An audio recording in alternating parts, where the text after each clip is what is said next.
isang sampal, isang tawa. At ang mga piraso ng bulaklak na itinanim ko ng may pagmamahal na yon ay dinuduraanan ng putik ni Lorna. Sabi niya, basura lang ako. Sabi niya, wala akong karapatang huminga sa lupang ito. Pero hindi niya alam, ang lupang kinatatayo niya ay pag-aari ko. Sino ang tunay na reyna kapag ang lahat ng yaman niya ay gumuho sa isang tawag ko lang? Handa ka na bang makita ang muling pagbangon ng isang inang minaliit? Walang silbi ang ganda mo kung ang laman ng sikmura mo ay panglilimos lang, Maricel. Huwag mo akong titigan ng ganyan dahil sa bawat segundo na tinitingnan mo ako, lalong bumababa ang tingin ko sa iyo. Pulutin mo ang bawat sentimong yan at matuto kang lumugar sa mundong ito.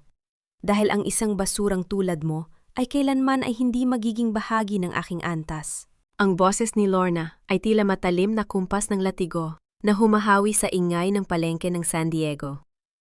Sa gitna ng putikan at amoy ng malansang isda, nakatayo ang babaeng may suot na mamahaling alahas at nagniningning na sutla habang ang kanyang mga mata ay naniningkit sa panghahamak. Sa paanan niya, nagkalat ang mga barya at ilang basang papel na pera, kasama ang isang maliit na supot ng tinapay na kanina lang ay maingat na hawak ni Maricel. Dahan-dahang lumuhod si Maricel.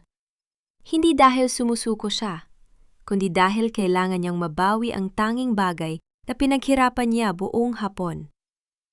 Ang maliit na cupcake na nasa loob ng supot ay durog na yurakan ng suot na mamahaling sapatos ni Lorna habang ito ay bumababa sa kanyang sasakyan.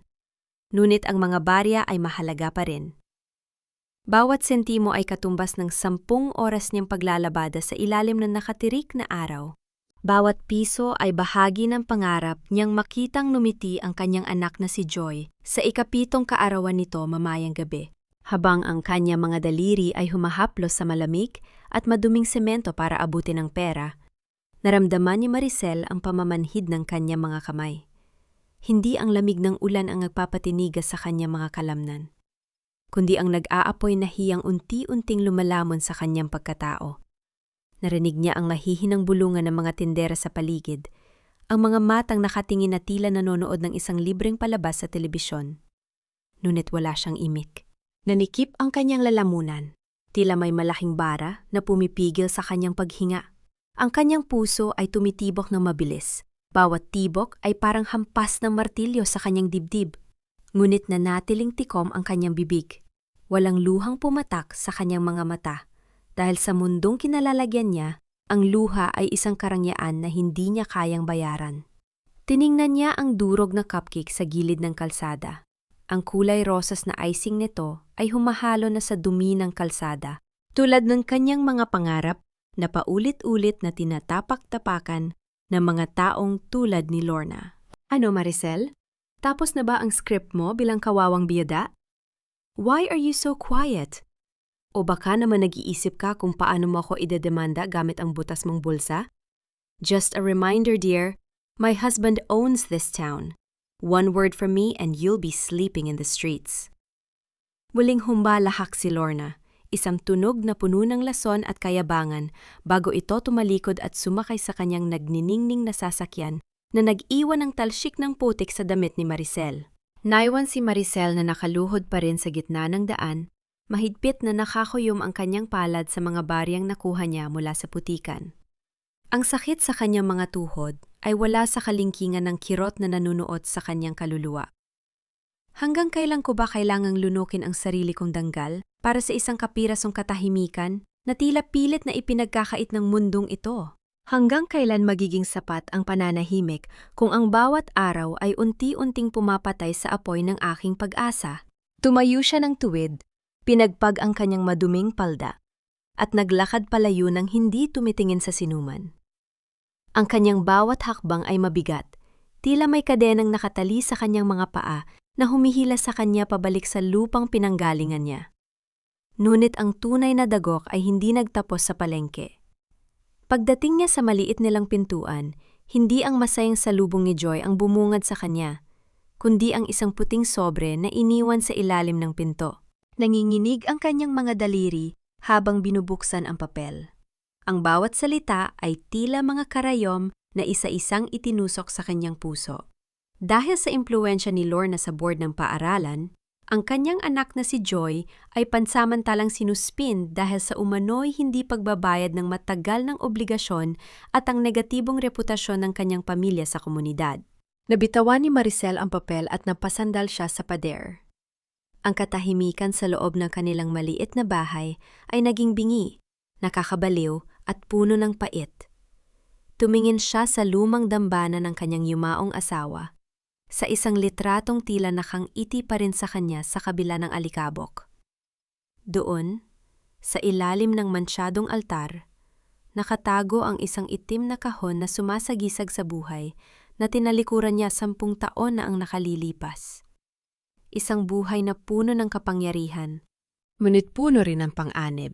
Kinuha niya ang kahon mula sa kanyang taguan. Ang kanyang hininga ay naging mababaw.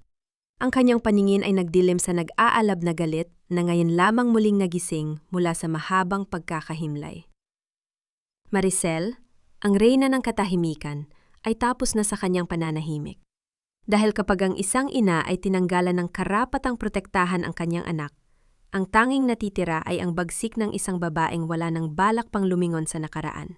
Nanay, bakit po hindi ako pwedeng pumasok bukas? May nagawa po ba akong mali? Ang tanong ni Joy ay tila isang matalim na balaraw na bumaon sa dibdib ni Maricel. Nakaupo ang bata sa kanilang maliit na lamesang gawa sa kawayan, tinitingnan ang kapirasong tinapay na tanging handa nila para sa kanyang kaarawan. Ang liwanag ng isang gasera nga andap-andap ay nagbibigay ng anino sa kanyang malungkot na mukha. Sa kabila ng murang edad na 7, bakas sa mga mata ni Joy ang pangunawa na hindi normal ang kanilang sitwasyon. Dahan-dahang lumapit si Maricel at hinaplos ang buhok ng anak. Pinilit niyang pakalmahin ang kanyang boses, kahit na sa loob niya ay parang may nagnangalit na bagyo. Wala kang ginawang mali, anak. Masyado lang sigurong pagod ang paaralan, kaya gusto nilang magpahinga ka muna. Huwag kang mag-alala. Gagawa ng paraan si nanay. Sabi po ni teacher, baka daw po hindi na ako makasali sa honor roll dahil po sa inyo. Yumoko si Joy. Ang kanyang maliliit na balikat ay nagsimulang manginig sa tahimik na paghikbi. Sabi po ng mga kaklase ko, masamang tao daw po kayo dahil palagi kayong pinapagalitan ni Mrs. Lorna sa labas. Nanay, totoo po ba yon? Parang huminto ang pagtibok ng puso ni Maricel. Ang lason ni Lorna ay hindi lamang nananatili sa palengke. Dahan-dahan na itong gumagapang sa kinabukasan ng kanyang anak. Ito ang pinakamatinding sakit. Ang makitang ang sarili mo dugo at laman ay kinukwestiyon ang iyong danggal dahil sa mga malisyosong salita ng ibang tao. Hindi yun totoo, Joy. Tandaan mo, ang ingay ng paligid ay hindi kailanman magiging katotohanan. Tumingin ka sa mga mata ko. Itinaas ni Maricel ang baba ng anak. Ang kanyang paningin ay puno ng nag-aalab na determinasyon. Ang nanay ay hindi masamang tao at hinding-hindi ko hahayaang nakawin nila ang mga pangarap mo. Nang makatulog na si Joy, naiwan si Maricel sa dilim ng kanilang silid. Kinuha niya ang lumang cellphone mula sa itim na kahon. Ang screen nito ay nagliwanag, nagpapakita ng isang lista ng mga pangalang matagal na niyang ibinoon sa limot. Bawat pangalan doon ay katumbas ng isang pabor, isang utang na loob, at isang kapangyarihang kayang magpabagsak ng isang buong lungsod. Bago niya pindutin ang tawag, isang alaala ang gumalik sa kanya. Ang boses ng kanyang asawa bago ito bawian ng buhay. Maricel, ipangako mo sa akin, mamuhay kayo ng payapa. Huwag mong hahayaang muling mabahira ng dugo at dumi ang iyong mga kamay. Maging ordinaryong ina ka na lang. Patawad. Pinalak ko naman. Bulong ni Maricel sa hangin. Ang kanyang mga daliri ay humigpit sa gadget. Pero ang kapayapaan na hiningi mo ay naging kulungan namin. Ang katahimikan ko ang naging sandata nila para saktan ang anak natin. Hindi ko na kayang maging ordinaryo kung ang kapalit nito ay ang pagkadurog ni Joy. Samantala, sa kabilang bahagi ng bayan, nadiriwang si Lorna sa loob ng kanyang marangyang mansyon. Ang bawat sulok ng bahay ay puno ng halakhak at kalansing ng mga kristal na baso. You should have seen her face, girls! Para siyang basang sisyo na namumulot ng barya sa putikan. I told the school board to suspend her daughter. We don't need that kind of trash in a prestigious school. This town is mine, and anyone who doesn't bow to me will end up like that pathetic widow. Uminom si Lorna ng mamahaling wine. Ang kanyang mukha ay puno ng tagumpay. Hindi niya alam, habang tinatawanan niya ang kahirapan ni Maricel, ang unang hakbang ng kanyang pagbagsak ay nagsimula na. Bumalik ang eksena kay Maricel. Itinapat niya ang cellphone sa kanyang tainga. Matapos ang 3 ring, isang barito ng boses ang sumagot mula sa kabilang linya. Isang boses na puno ng paggalang at gulat. Hello? Is this really you, Madam Maricel? Huminga ng malalim si Maricel. Ang kanyang mukha, na kanina ay puno ng paghihirap, na yon ay naging kasing tigas ng marmol. Ang kanyang mga mata ay hindi na nagpapakita ng lungkot, kundi ng isang awtoridad na matagal nang natutulog. It's me, Gabriel. I'm calling to collect the debt. I need the illustre influence in San Diego.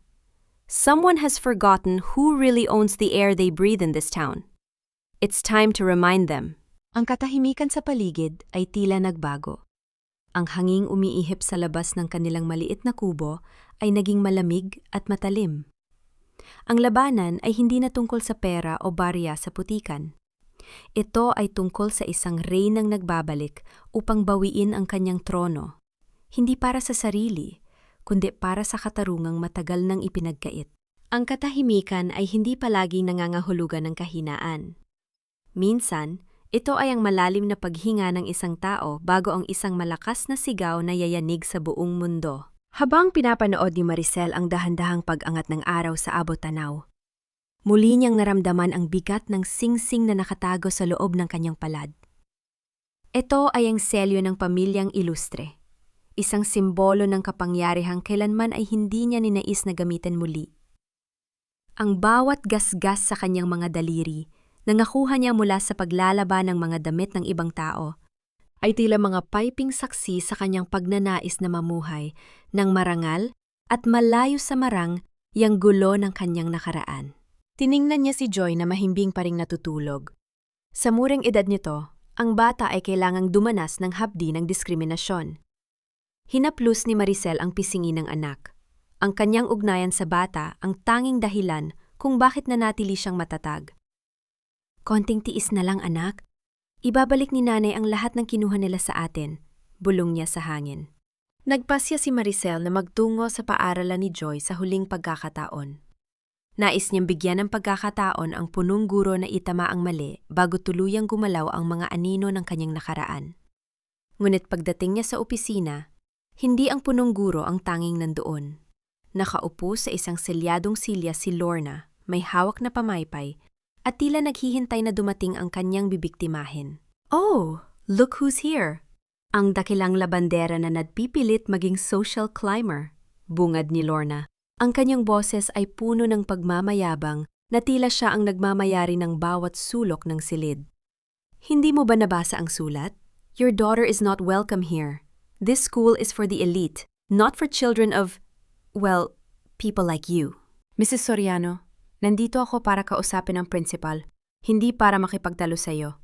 Mahinahong sagot ni Maricel.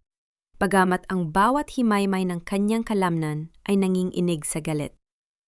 Ang edukasyon ng anak ko ay hindi dapat maging biktima ng iyong mga personal na issue sa akin. Humalakak si Lorna. Isang tunog na tila kalansing ng mga bariya sa isang basong walang laman. Personal issues? Dear, it's about standards. My husband just donated a new laboratory to this school. What can you donate? Sabon at panlalaba? Don't make me laugh. Tumingin si Maricel sa punong guro, si Mr. Santos, na hindi man lang makatingin sa kanya ng diretsyo. Ang takot sa mga mata ng lalaki ay malinaw na ebidensya ng kontrol ni Lorna sa institusyong ito. Mr. Santos, seryoso ba kayo rito? Susundin niyo ang gusto ng babaeng ito dahil lamang sa pera? Maricel, pasensya na, pero ang board ang magpass siya. Pabulong na sagot ni Mr. Santos. Ang kanyang boses ay tila isang tuyong dahon na madaling tangayin ng hangin. Siguro ay mas mabuti kung sa ibang paaralan mo na lang ilipat si Joy. You heard the man, Maricel. Now get out of here before I call the guards to drag you out like the garbage that you are. Dagdag ni Lorna habang tinitingnan ang kanyang bagong manicure. Huminga ng malalim si Maricel. Tinitigan niya si Lorna ng diretso sa mga mata. Isang titig na hindi katulad ng dati. Wala na ang takot, wala na ang pagpapakumbaba. Mayroong isang malamig at matalim na liwanag na nagmula sa kanyang mga mata na nagpatigil kay Lorna sa pagpaypay. Lorna, binigyan kita ng pagkakataong tumigil. Binigyan ko ang paaralang ito ng pagkakataong maging patas. Ang boses ni Maricel ay naging mababa, ngunit bawat salita ay tila may bigat ng ginto. Sana ay masiyahan ka sa huling ilang oras ng iyong tinatawag na kapangyarihan. Dahil bukas, hihilingin mo na sana ay hindi mo na lang ako nakilala. Pagtalikod ni Maricel, naramdaman niya ang panginginig ni Lorna, bagamat sinundan pa rin siya nito ng isang pilit na sigaw. How dare you threaten me? Who do you think you are? Sa labas ng paaralan, isang itim na SUV ang tahimik na naghihintay sa gilid ng kalsada. Hindi ito napapansin ng karamihan, ngunit para kay Maricel, ito ang unang hudyat ng pagbabalik. Ang bintana ay dahan-dahang bumaba at lumabas ang mukha ni Gabriel. Ang lalaking kanina lamang ay tinawagan niya. Madam, lahat ay nakahanda na. Ang mga kontrata ng asawa ni Mrs. Soriano sa munisipyo ay kasalukuyan ng sinusuri ng ating mga abogado. Ang bank loan na inaasahan nila para sa kanilang bagong proyekto ay hindi maaprubahan sa loob ng isang oras. Ulat ni Gabriel, ang kanyang boses ay puno ng katapatan. Mabuti, Gabriel. Gusto kong maramdaman nila ang unti-unting paghila ng lupa sa ilalim ng kanilang mga paa. Sabi ni Maricel habang sumasakay sa sasakyan. Ngunit wag muna nating tapusin. Gusto kong makita kung paano siya magmakaawa sa harap ng mga taong minaliit niya. Habang umaandar ang sasakyan, tumingin si Maricel sa labas ng bintana. Ang kanyang pusong dati ay puno ng pagtitimpi, ay ngayon ay puno na ng isang misyon. Ang paghilam ay nagsisimula sa katarungan, at ang katarungan ay nagsisimula sa pagpapakita ng tunay na lakas. Ngunit sa kalagitnaan ng biyahe, biglang tumunog ang telepo o ni Gabriel. Pagkatapos makinig ng ilang sandali, naging seryoso ang kanyang mukha. Madam, may problema. Mukhang nalaman ng asawa ni Lorna na may humaharang sa kanila at sinusubukan nilang tuntunin kung nasaan kayo ngayon. Isang malamig na ngiti ang sumilay sa mga labi ni Maricel. Hayaan mo silang maghanap, Gabriel.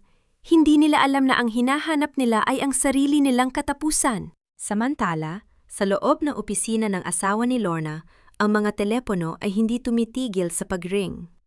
Ang bawat tawag ay nagdadala ng masamang balita, mga kinanselang order, binaliktad na mga desisyon at mga banta ng pagkalugi.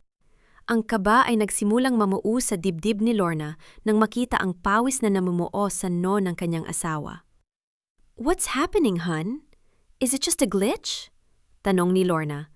Ang kanyang boses ay nagsisimulang manginig. Hindi ito glitch, Lorna. May bumubura sa atin sa mapanang negosyo. Sino ba ang kinalaban mo sa palengke kahapon? Sigaw ng kanyang asawa na nagpabagsak sa baso ng tubig sa kanyang lamesa. Ayusin mo ito, Lorna. Isang oras lang. Nawala ang lahat ng pinaghirapan ko. Isang tawag lang mula sa bangko at sinabi nilang kailanman ay hindi na tayo makakakuha ng credit line sa bansang ito. Ano ba ang ginawa mo?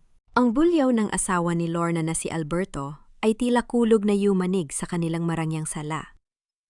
Ang mga mamahaling vase na galing pa sa ibang bansa ay tila nawala ng ningning sa gitna ng tensyon.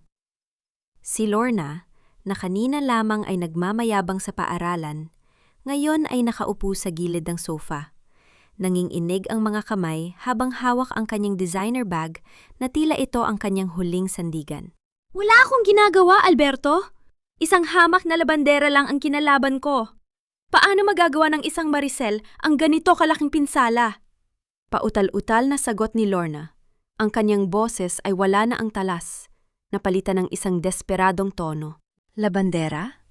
Lorna, walang labandera ang may kakayahang magpabagsak ng isang kumpanyang may koneksyon sa gobyerno sa loob ng 60 minuto.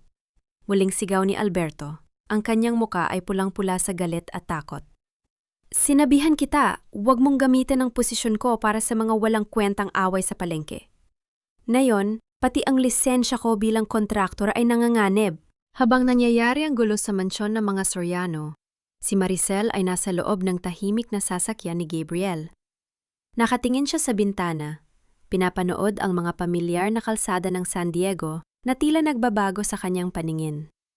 Ang kanyang mga kamay, na may mga kalyo mula sa ilang taong pagtatrabaho, ay nakapatong sa kanyang kandungan. Marahan niyang hinahaplos ang kanyang mga daliri. May isang bahagi sa kanya na nakaramdam ng lungkot, hindi para kay Lorna, kundi para sa katahimikang tuluyan na niyang tinalikuran. Madam, may balita mula sa paaralan. Pagbasag ni Gabriel sa katahimikan.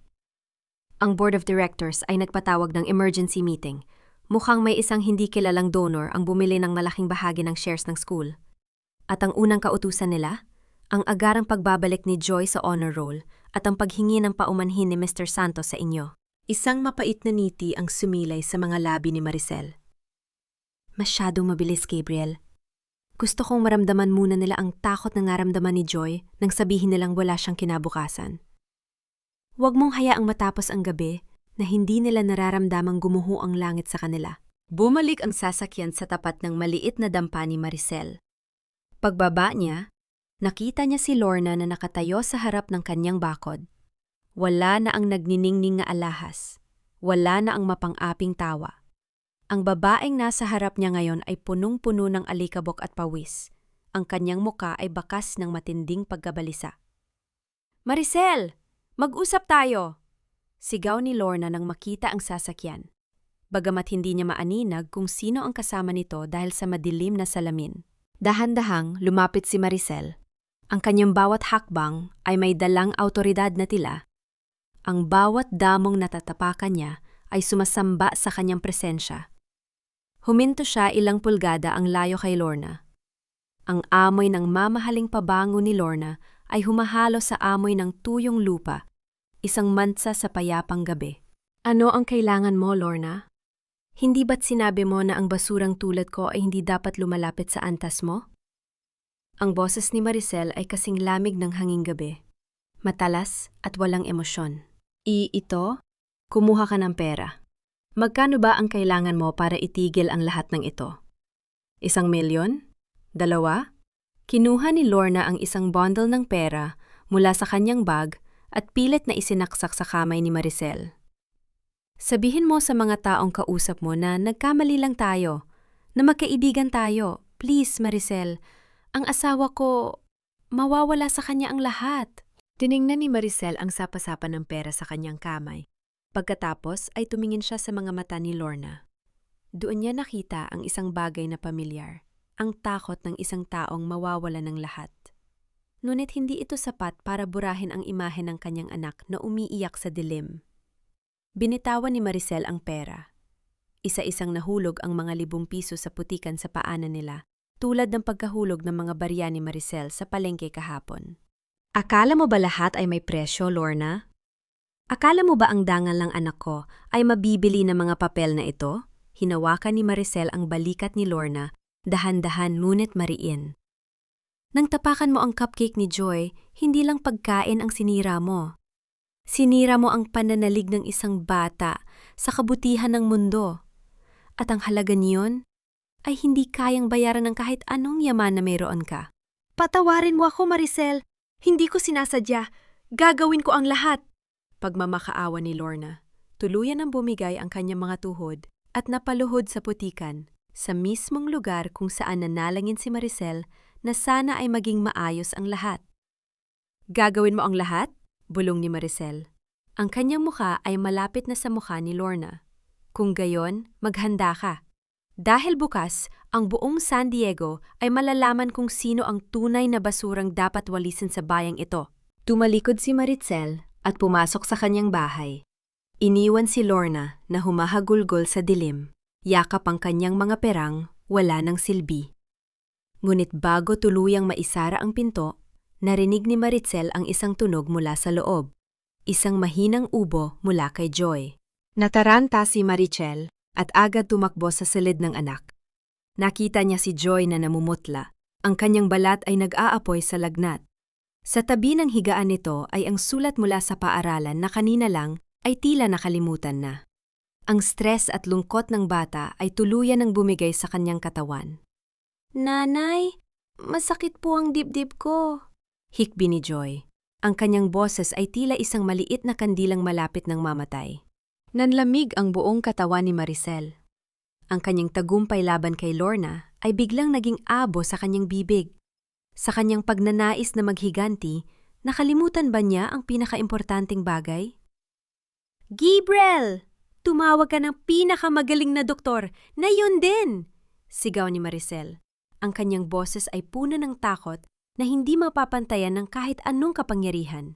"Ang bawat hininga mo, anak, ay ang tanging musikang nagpapanatili sa akin sa mundong ito.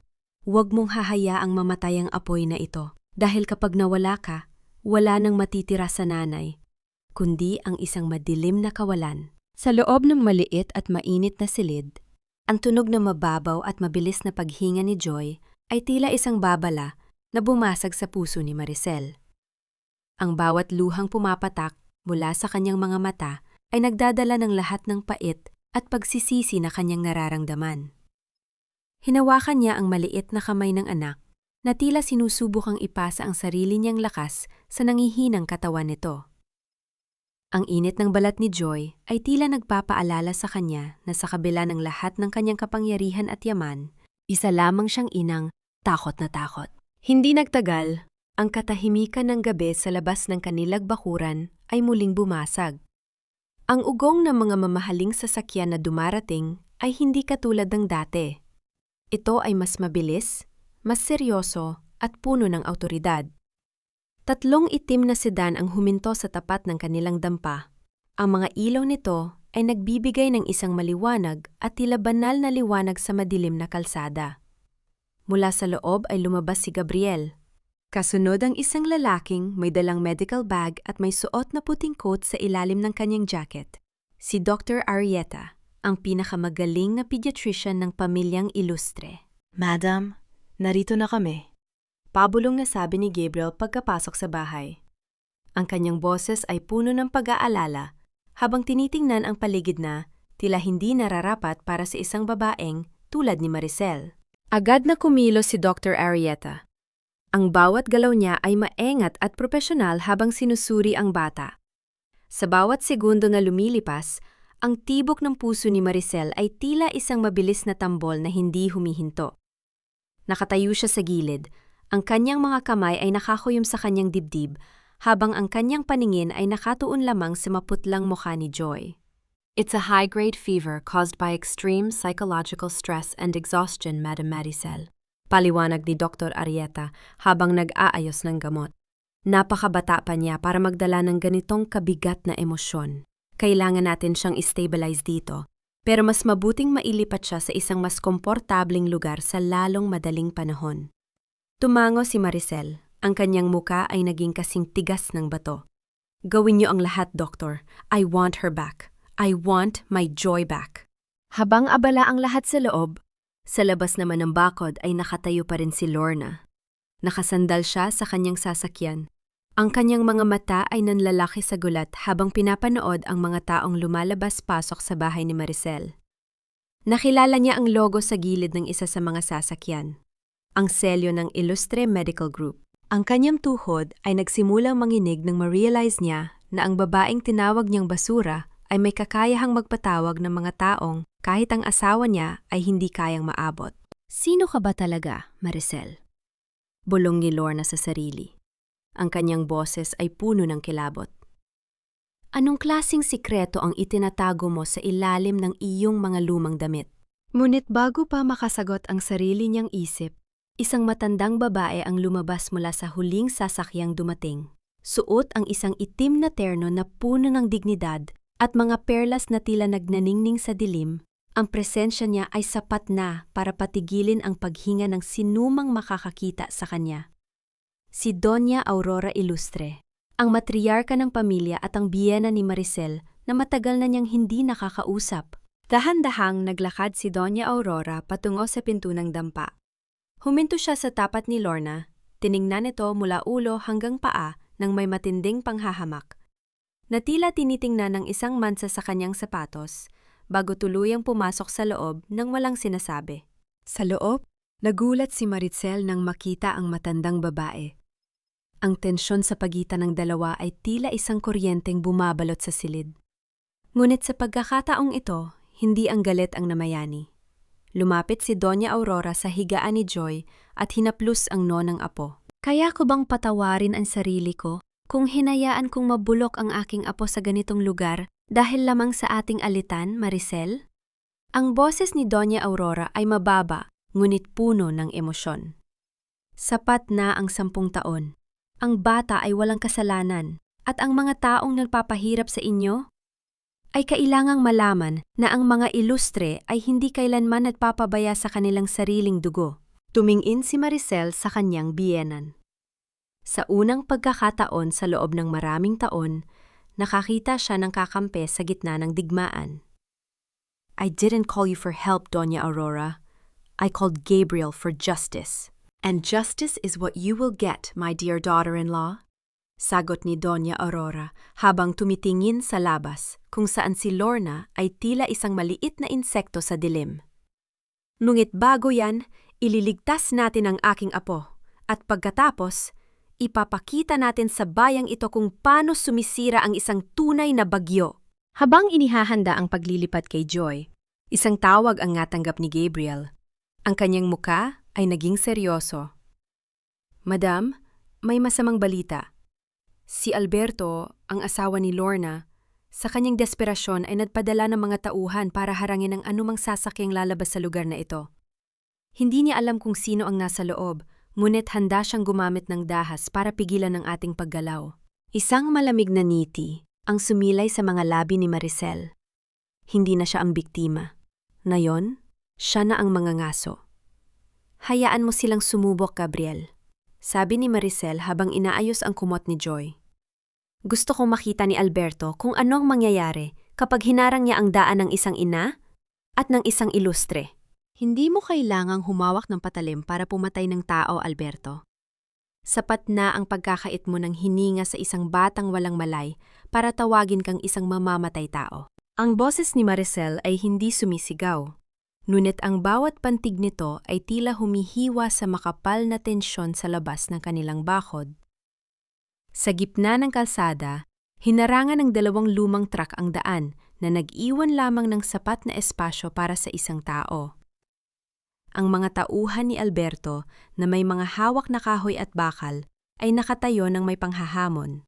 Hindi alam na ang bawat segundong inaaksaya nila ay lalong nagpapabaon sa kanilang amo sa hukay ng kapahamakan. Sa loob ng dampa, maingat na binuhat ni Gabriel si Joy, na balot ng kumot. Ang bata ay tila isang munting ibon na nawala ng lakas. Ang kanyang bawat pag-inga ay may kasamang mahinang huni na nagpapadugo sa puso ni Maricel. Sa likod nila, si Doña Aurora ay nakatayo ng tuwid. Ang kanyang muka ay kasing lamig ng marmol habang pinagmamasdan ang kaguluhan sa labas. Madam, huwag kayong lalabas. Kami na ang bahala rito. Pabulong na sabi ni Gabriel, ngunit tiningnan lamang siya ni Maricel na may determinasyong hindi matatawaran. Hindi, Gabriel. Ako ang sinimulan nila, ako ang magtatapos nito. Sagot ni Maricel bago tuluyang humakbang palabas ng pinto. Sinalubong siya ng nakabibinging katahimikan ng gabi. Nagad namang binasag ng pamilya at nakaiirita na boses ni Lorna. Lumabas si Lorna mula sa anino ng isa sa mga truck. Ang kanyang buhok ay gulo-gulo na. Ngunit ang kanyang pag-uugali ay nananatiling mapanira. Kasalanan mo ito, Maricel? Kung hindi ka sana naging matigas ang ulo, hindi aabot sa ganito ang asawa ko. Sigaw ni Lorna. Ang kanyang mga mata ay nanlilisik sa galit at takot. Sinabihan kita, di ba? You don't mess with the Sorianos. Ngayon, dahil sa'yo, nagkakagulo ang negosyo namin. Itigil mo na itong palabas mo at sabihin mo sa mga taong ito na umalis na. Tiningan ni Maricel si Lorna nang may halong awa at put. Palabas, Lorna? Nakikita mo ba ang anak ko? Nag-aagaw buhay siya dahil sa stress na idinulot mo. At ang asawa mo, sa halip na itama ang mali, ay nagpadala pa ng mga goons para harangin ang ambulance yung magliligtas sa kanya? Don't act like a saint, Maricel. Alam ko ang laro mo. You're just using your child to get sympathy. Patuloy na pagsisigaw ni Lorna, isang malinaw na manipulasyon para baliktarin ang sitwasyon sa harap ng kanyang mga tauhan. Alberto is just protecting our interests. Ikaw ang nanggugulo rito. Sa gitna ng sigawan ni Lorna, isang mabigat na hakbang ang narinig mula sa likuran ni Maricel. Si Doña Aurora ay lumabas na rin. Ang bawat diamante sa kanyang leeg ay tila sumasalamin sa galit na nagmumula sa kanyang mga mata. Nang makita ni Lorna ang matanda, tila nawalan siya ng boses. Ang kanyang bibig ay nanatiling nakabukas, ngunit walang salitang lumabas. Sinong tinatawag mo ng gugulo, babae? Ang boses ni Doña Aurora ay mahinahon, ngunit may dalang bigat na tila isang hatol ng kamatayan. Ang pamilyang Soriano ay matagal nang nakikinabang sa mga butil na nalalaglag mula sa mesa ng mga ilustre. Ngayon, ang asawa mo ay nangangahas na harangan ang aming daan? Doña Aurora, pautal-utal na sabi ni Lorna, ang kanyang mga tuhod ay muling nanginginig. Hindi po namin alam, akala po namin ay itong labanderang ito lang ang... Ang labanderang tinatawag mo ay ang asawa ng aking yumaong anak. Siya ay isang ilustre, putol ni Doña Aurora, na nagdulot ng bulungan sa mga tauhan ni Alberto na kanina lamang ay handang lumaban. At ang batang naghihingalo sa loob ay ang tanging tagapagmana ng aming pangalan. Sa bawat minutong hinaharangan nyo ang kalsadang ito, tinatapos nyo ang inyong sariling mga buhay. Sa sandaling iyon, dumating si Alberto gamit ang kanyang sasakyan, humihingal at basang-basa ng pawis. Nang makita niya ang eksena, ang kanyang mga tauhan na nakaharap sa matriarka ng mga ilustre, muntik na siyang himatayin sa tindi ng takot. Lorna! Ano ang ginagawa mo? Sigaw ni Alberto sa kanyang asawa, bago lumapit kay Doña Aurora at halos lumuhod sa putikan. Madam, patawad po! Isang malaking pagkakamali. Hindi ko po alam. Inutusan ko lang silang protektahan ng area dahil akala ko ay may mga nanggugulo. Ang tanging nanggugulo rito ay ang iyong asawa, Alberto, sabi ni Maricel, na ngayon ay nakatayo sa tabi ni Doña Aurora. At ang pagkakamaling sinasabi mo ay may katumbas na buhay. Tabig. Hindi na naghintay si Maricel. Nilampasan niya ang mga lalaking may hawak na bakal, na ngayon ay kusa ng nagbababa ng kanilang mga sandata. Sumakay siya sa sasakyan kasama si Joy. Ang kanyang puso ay puno ng takot para sa anak, ngunit puno rin ng isang malamig na pangako. Habang umaandar ang sasakyan at naiiwan ang mga Soriano na nagtatalo sa gitna ng kalsada, naramdaman ni Maricel ang mahinang paggalaw ni Joy sa kanyang kandungan. Nanay? Nasaan po tayo? Pabulong na tanong ni Joy, ang kanyang mga mata ay bahagyang bumukas.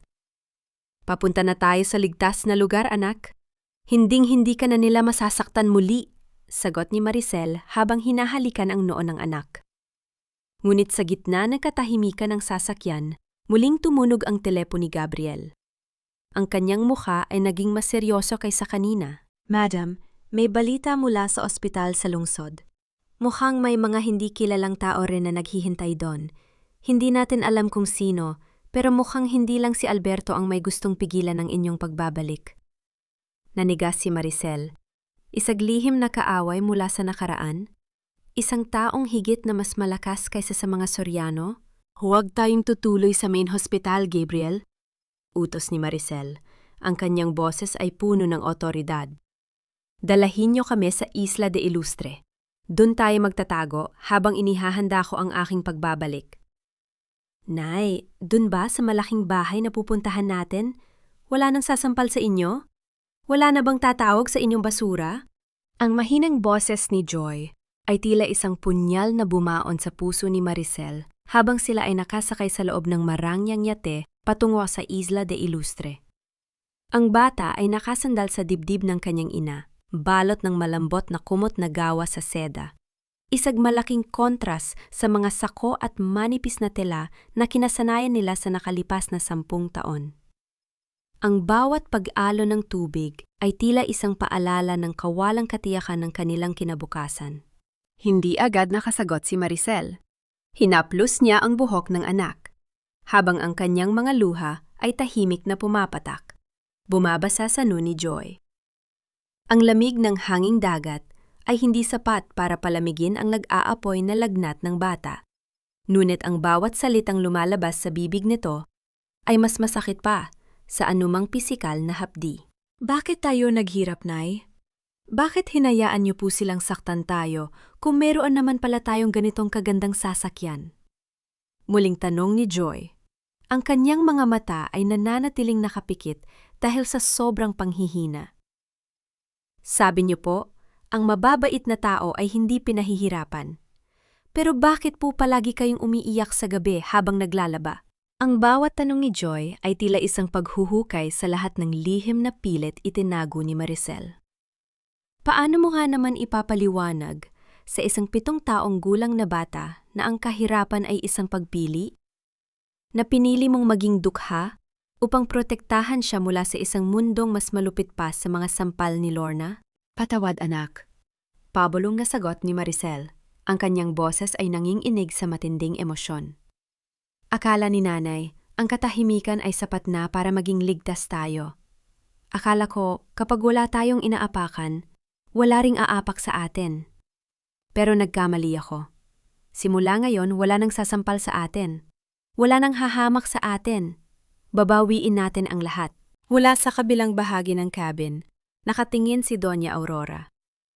Ang kanyang muka ay nananatiling matigas, ngunit may isang bahagi ng kanyang mga mata ang kumislap sa lungkot. Hindi siya nagsalita, ngunit ang kanyang mga kamay ay mahigpit na nakahawak sa kanyang baston na may ultraginto. Ang katahimikan sa pagitan nila ni Maricel ay puno ng mga hindi masabing pagsisisi at galit na nag-ugat mula sa nakaraan. Huwag mong sisihin ang iyong sarili, Maricel. Biglang sabi ni Doña Aurora. Ang kanyang boses ay matanda, ngunit puno ng otoridad.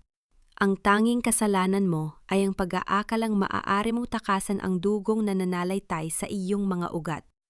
Ang mga ilustre ay ipinanganak na may korona, at ang korona ay palaging may kasamang mga kaaway. Hindi korona ang kailangan ko, Doña Aurora. Tugon ni Maricel nang hindi tumitingin sa matanda. Ang kailangan ko ay ang katiyakang hindi gigising ang anak ko na may takot sa kanyang mga mata. Nang dumaong ang yate sa Isla de Ilustre, ang bawat sulok ng isla ay tila nagliliwanag sa ganda. Ang puting mansyon sa tuktok ng burol ay tila isang kastilyong naghihintay sa kanilang pagbabalik. Ngunit para kay Maricel, ang bawat magandang tanawin ay tila isang rehas ng gintong kulungan. Dito nagsimula ang lahat. At dito rin ba matatapos? Maingat na dinala si Joy sa loob ng isang silid na puno ng mga makabagong kagamitang medikal.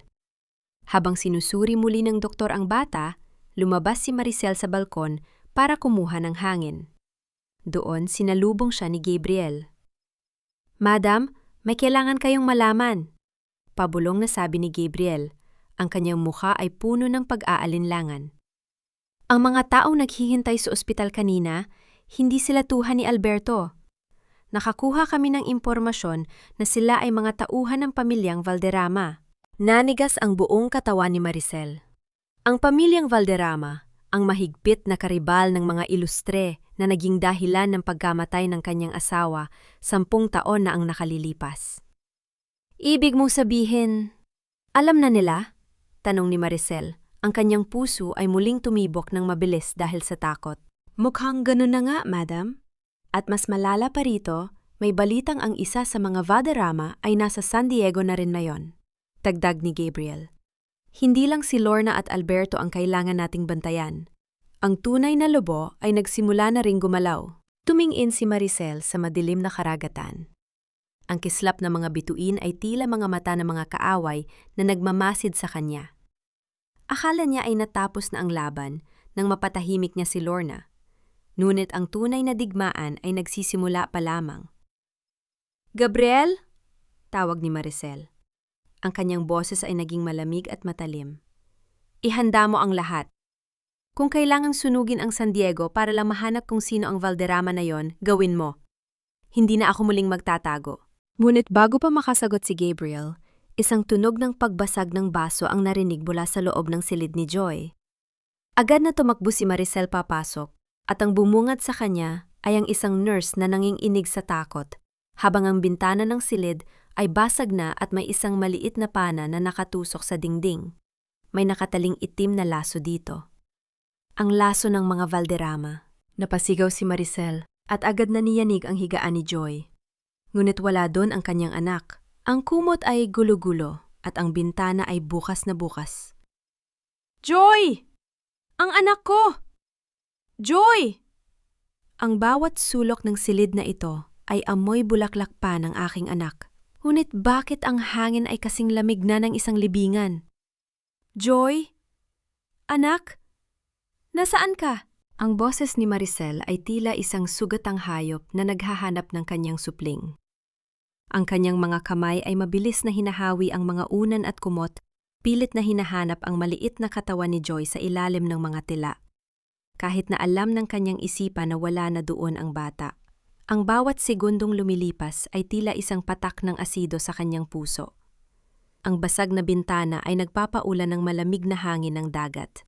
Ngunit ang mas matinding ginaw ay nagmumula sa katotohanang ang Isla de Ilustre. Ang kuta na dapat ay pinakaligtas sa mundo ay napasok ng kaaway. Huminto si Maricel sa tapat ng dingding kung saan nakatusok ang maliit na pana. Ang itim na laso ay dahan-dahang sumasayaw sa hangin, tila nanunuya sa kanyang kawalang kakayahan. Hinawakan niya ang laso. Ang tela nito ay kasing kinis ng pot na matagal na niyang pilit na ibinabaon.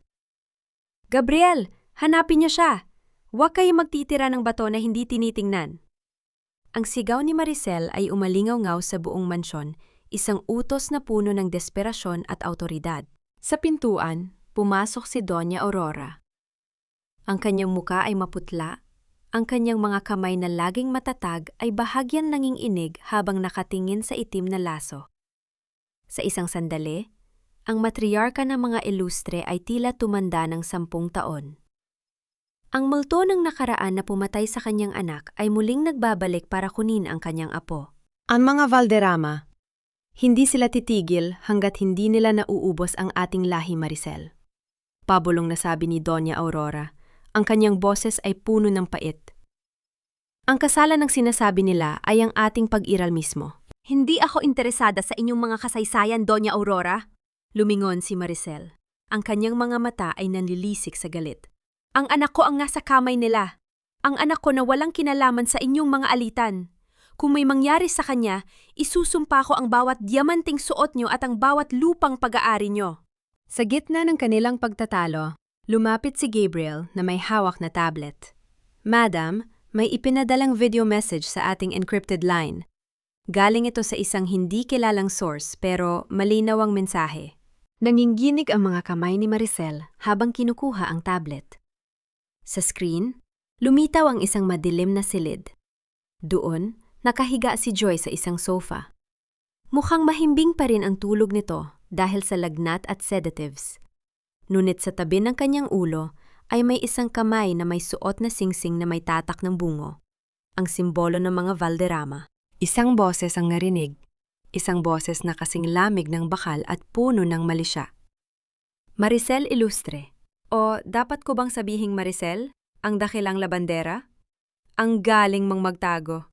10 taon kaming naghanap at salamat sa isang babaeng nagngangalang Lorna, nahanap namin ang aming daan patungo sa iyo. Ang ingay ng mga Soriano ang naging musika para mahanap namin ang iyong kinaroroonan. Napasingap si Maricel. Si Lorna. Ang kababawan at ingay ni Lorna ang naging mitsa para matuntun siya ng mga tunay na halimaw. Ang maliit na alitan sa palengke ay naging isang malaking trahedya na ngayon ay sumisira sa kanyang mundo. Gusto mo bang makuha ang anak mo? Madali lang ang usapan. Ibigay mo sa amin ang selyo ng Ilustre at ang lahat ng access sa inyong offshore accounts. Meron kang 12 oras. Kapag hindi ka sumunod, ang susunod na ipapadala namin sa iyo ay hindi na itim na laso, kundi ang paboritong manika ng iyong anak, na may kasamang alaala ng kanyang buhok. Namamatay ang screen. Ang katahimikan sa silid ay naging nakabibingi. Ang hangin ay tila nawala, at si Maricel ay napaluhod sa sahig. Ang kanyang balikat ay nayayanig sa tahimik na paghikbi, ngunit sa bawat patak ng kanyang luha, ang kanyang takot ay unti-unting nagiging isang malamig at matalim na desisyon. Lorna? Bulog ni Maricel. Ang kanyang boses ay tila isang sumpa. Alberto? Dahil sa inyo, nasa panganib ang anak ko. Dahil sa inyong kayabangan, muling nabuksan ang impyerno. Tumayo si Maricel.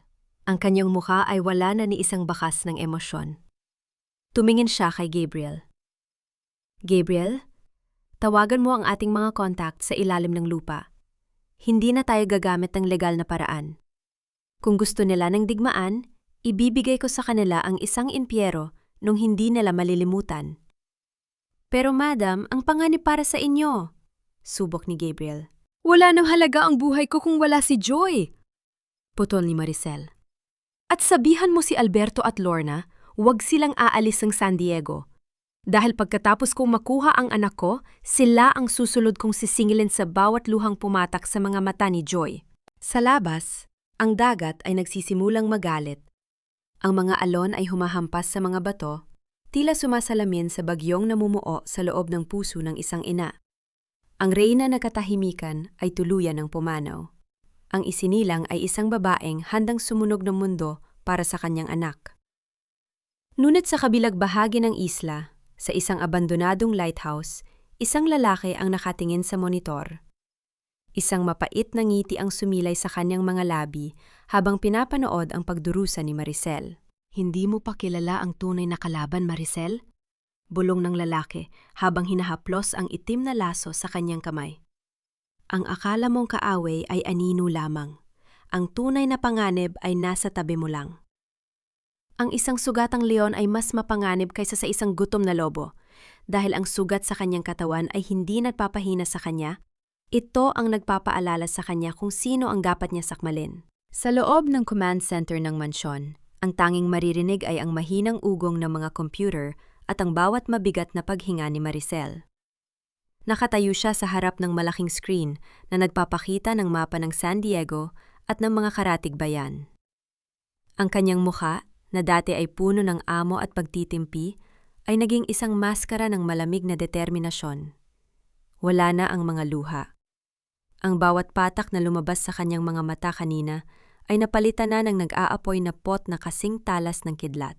Hinaplos ni Maricel ang kanyang daliri kung nasaan ang selyo ng pamilya. Gabriel, i-freeze ang lahat ng assets ng mga Soriano. Hindi lamang ang kanilang mga bank account, kundi pati ang kanilang mga ari-arian, ang kanilang mga sasakyan, at kahit ang mga pautang nila sa mga maliliit na negosyo. Gusto kong maramdaman nila ang pakiramdam ng walang-wala sa gitna ng bigmaang sila ang mitsa. Madam, tapos na po iyon. Sagot ni Gabriel. Ang kanyang boses ay puno ng paghanga at takot. In a few minutes, mapapalaya si Alberto at Lorna sa kanilang sariling bahay. Ngunit ang mga Valderrama, hindi sila madaling matunton sa pamamagitan ng pera lamang. Alam ko, tugon ni Maricel habang tinititigan ang itim na laso sa mesa. Ang mga Valderrama ay hindi pera ang habol. Ang habol nila ay ang pagbagsak ng mga ilustre. Pero nagkakamali sila kung akala nila ay ang luma at mahinang Maricel ang kinakalaban nila ngayon. Lumingon si Maricel kay Doña Aurora na nakaupo sa isang selyang kahoy, tahimik na nagmamasid. Ina, sabihin niyo sa akin ang totoo. Sino ang nag-iisang tao sa pamilyang ito na may access sa security codes ng isla bukod sa inyo at kay Gabriel? Sandaling natigilan si Doña Aurora. Ang kanyang mga mata ay kumislap sa pag-aalinlagan. Maricel, anong ibig mong sabihin? Iniisip mo bang may traidor sa loob ng ating bakuran? Hindi ito basta hinala, Ina. Ang boses ni Maricel ay naging kasing lamig ng yelo. Ang Isla de Ilustre ay hindi basta-basta mapapasok ng sinuman nang hindi namamatay ang mga alarm. At ang video message, nanggaling ito sa loob mismo ng ating encrypted network. May nagbukas ng pinto para sa mga Valderrama at kapag nahanap ko kung sino yon, ipapaalala ko sa kanya kung bakit ako ang piniling asawa ng inyong anak. Sa gitna ng kanilang pag-uusap, isang alerto ang lumitaw sa screen. Isang sasakyan ang mabilis na umaalis sa likurang bahagi ng isla. isang service boat na hindi dapat gumagalaw sa oras na ito. Gabriel, habulin niyo ang bangkang yan, na yun din! Utos ni Maricel. Habang nagkakagulo ang mga tauhan, kinuha ni Maricel ang kanyang balabal at naglakad patungo sa balkona. Ang hanging gabi ay humahampas sa kanyang muha, ngunit hindi siya natitinag. Sa kanyang isipan, paulit-ulit na bumabalik ang mukha ni Joy. Ang kanyang munting anghel na ang tanging kasalanan ay ang pagkakaroon ng isang inang may madilim na nakaraan. "Wait for me, Joy!" bulong niya sa hangin. "Nanay is coming, at kahit kailangang dumanak ang dugo sa bayang ito, hinding-hindi kita iiwan." Samantala, sa isang hindi natukoy na lokasyon, si Alberto at Lorna ay kasalukuyang kinakaladkad palabas ng kanilang mansyon ng mga lalaking nakauniporme. Ang lahat ng kanilang gamit ay itinatapon sa kalsada, ang mga designer bags ni Lorna, ang mga mamahaling sapatos, at ang mga dokumento ng kumpanya ni Alberto. "Hindi niyo pwedeng gawin ito. Asawa ako ng kontraktor ng bayan. Tatawagan ko ang mayor," sigaw ni Lorna. Ang kanyang boses ay basag na dahil sa pag-iyak. "Wala na ang mayor mo, Mrs. Soriano," sabi ng isa sa mga tauhan ni Gabriel habang ibinibigay sa kanya ang isang piraso ng papel. "Ito ang notice of eviction. Ang lahat ng pag-aari nyo ay binili na ng Illustre Holdings sa ilalim ng pangalan ni Madam Maricel. Ngayon, matutulog kayo sa kung saan nyo iniwan ang mga barya nyo, sa putikan." Napaupo si Lorna sa kalsada, yakap ang isang maduming unan. Ang lahat ng kanyang kayabangan ay tila sumabog na parang bula. Sa kanyang tabi, si Alberto ay tulala lamang, tila nawala na sa sariling katinuan. Ngunit sa likod ng mga puno, malayo sa kaguluhan, isang lalaki ang nanonood sa pamamagitan ng binoculars. Ibinalita niya sa kanyang radyo. "Nagsimula na ang paglilinis ni Maricel. Mukhang kumagat siya sa pain. Ang traidor ay nasa posisyon na. Sa susunod na hakbang niya, diretso na siya sa ating patibong." Bumalik ang eksena kay Maricel. Nakatanggap siya ng isang text message mula sa isang hindi kilalang numero. Hindi ito video, kundi isang address sa gitna ng lumang pier ng San Diego. Isang address na alam niya dahil doon namatay ang kanyang asawa 10 taon na ang nakalilipas. "Gabriel, ihanda ang chopper," sabi ni Maricel. Ang kanyang boses ay walang panging-inig. "Pupunta ako sa lumang pier. Mag-isa." "Madam, kamatayan ang naghihintay sa inyo doon. Patibong yon!" protesta ni Gabriel. Tumingin si Maricel sa kanya at sa unang pagkakataon nakita ni Gabriel ang reyna ng katahimikan sa kanyang pinakamapanganib na anyo. "Alam ko, pero hindi sila ang maninila ngayong gabi, Gabriel. Ako ang bitag at sila ang biktima." Habang paalis ang chopper, isang maliit na detalye ang hindi napansin ni Maricel.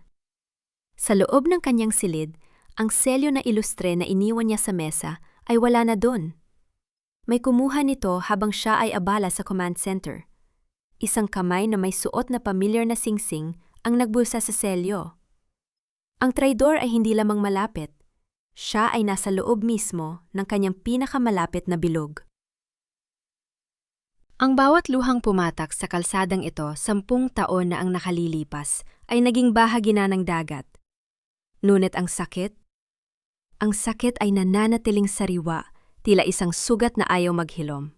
Tumapak ang mga sapatos ni Maricel sa kinakalawang at lumang pier ng San Diego. Ang amoy ng malansang dagat at nabubulok na kahoy ay humahalo sa malamig na hanging gabi. Dito, sa mismong lugar na ito, huling narinig ni Maricel ang boses ng kanyang asawa bago ito nilamon ng dilim.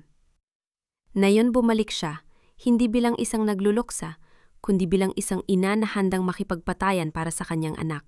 Sa gitna ng pier, sa ilalim ng isang aandap-andap na ilaw, nakatayo ang isang lalaking may suot na mamahaling terno, si Lucas Valderrama. Ang kanyang mukha ay may malalim na pilat sa pisngi, isang alaala ng madugong nakaraan sa pagitan ng kanilang mga pamilya. Sa tabi niya, nakaupo sa isang selyang kahoy si Joy. Ang bata ay gising na, ang kanyang mga mata ay nanlalaki sa takot habang nakabusal ang kanyang bibig. "Nanay!" ang pilit na sigaw ni Joy na naging mahinang ungol lamang dahil sa busal. Joy!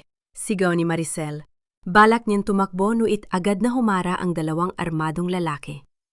Lucas, bitawan mo ang anak ko! Narito na ako! Kunin mo na ako! Wag lang si Joy! Humalahak si Lucas, isang tunog na kasing talas ng basag na bote. Masyado kang madrama, Maricel. Hindi ikaw ang kailangan ko. Ang kailangan ko ay ang katapusan ng mga ilustre. At ang simula niyon ay ang selyo na nasa bulsa mo. Ibigay mo sa akin ang selyo at pakakawalan ko ang bata. Nanginginig ang kamay ni Maricel habang kinakapa ang kanyang bulsa. Ngunit ang kanyang puso ay tila huminto sa pagtibok nang maramdaman niyang walang laman ang kanyang bulsa. Ang selyo, ang nag-iisang bagay na magliligtas sa kanyang anak, ay wala doon. Ano ang hinihintay mo? Ibigay mo na ang selyo, sigaw ni Lucas. Ang kanyang pasensya ay unti-unti nang nauubos. Wala sa akin ang selyo. Pabulong na sagot ni Maricel. Ang kanyang mukha ay naging maputla pa sa liwanag ng buwan. May kumuha nito sa mansyon. Lucas, maniwala ka? Ibibigay ko sa iyo ang lahat. Pero nawawala ang selyo. Huwag mo akong lokohin, Maricel. Galit na sigaw ni Lucas habang hinahawakan ang buhok ni Joy. Akala mo ba ay nakikipaglaro ako sa iyo? Kung wala ang selyo, wala ring silbi ang batang ito. Habang nangyayari ang tensyon sa pier, sa kabilang bahagi ng San Diego, ang mundo ni Lorna ay tuluyan ng gumuho. Nakaupo siya sa gilid ng kalsada, sa harap ng kanyang dating mansyon na ngayon ay may nakapaskil na seized at may mga guwardiyang nakabantay. Ang kanyang mga mamahaling gamit ay basang-basa na ng ulan at ang mga taong dati ay yumuyukod sa kanya ay dumadaan na lamang na tila hindi siya nakikita. Alberto, ano na ang gagawin natin? Hikbi ni Lorna. Ang kanyang mascara ay humahala na sa kanyang mga luha na nagmumukhang itim na mansa sa kanyang mukha. Wala na tayong matuluyan. Kahit ang mga kapatid mo, ayaw tayong patuluyan dahil natatakot sila sa mga ilustre. Kasalanan mo ito, Lorna, sigaw ni Alberto na ngayon ay tila isang taong nawala sa katinuan. Dahil sa kayabangan mo, nawala ang lahat. Ngayon, matuto kang mamuhay sa kalsada. Tumingin si Lorna sa kanyang paligid. Nakita niya ang isang matandang babaeng tendera na dati niyang inalipusta sa palengke. Ang matanda ay lumapit sa kanya at nag-abot ng isang balot ng tinapay. Kainin mo ito, iha. Alam ko ang pakiramdam ng walang makain, sabi ng matanda ng may awa. Napayak ng malakas si Lorna. Ang tinapay na yon ay tila isang malakas na sampal sa kanyang pagkatao. Ang lahat ng kanyang inisip na kapangyarihan ay naging abo at ang tanging natitira sa kanya ay ang habag ng mga taong itinuring niyang basura. Sa sandaling yon, naintindihan niya ang sakit na idinulot niya kay Maricel, ngunit huli na ang lahat. Bumalik ang eksena sa pier. Isagputok ng baril ang umalingaw-ngaw sa paligid. Lucas, itigil mo yan! Sigaw ng isang boses mula sa dilim. Lumingon ang lahat at nakita si Gabriel na dumarating. Ngunit may kasama siyang isang tao na hindi inaasahan ni Maricel. Si Doña Aurora, na may hawak na isang maliit na itim na kahon. Ang selyo ay hindi kailanman mapupunta sa isang traidor, sabi ni Doña Aurora. Ang kanyang boses ay puno ng puot habang nakatingin kay Gabriel. Nanigas si Maricel. Gabriel? Ikaw ang kumuha ng selyo? Isang mapait na ngiti ang sumilay sa mga labi ni Gabriel. Inilabas niya ang selyo mula sa kanyang bulsa at itinutok ang kanyang baril kay Doña Aurora. Patawad, Madam Maricel. Pero ang mga ilustre ang pumatay sa pamilya ko bago niyo pa ako naging tauhan.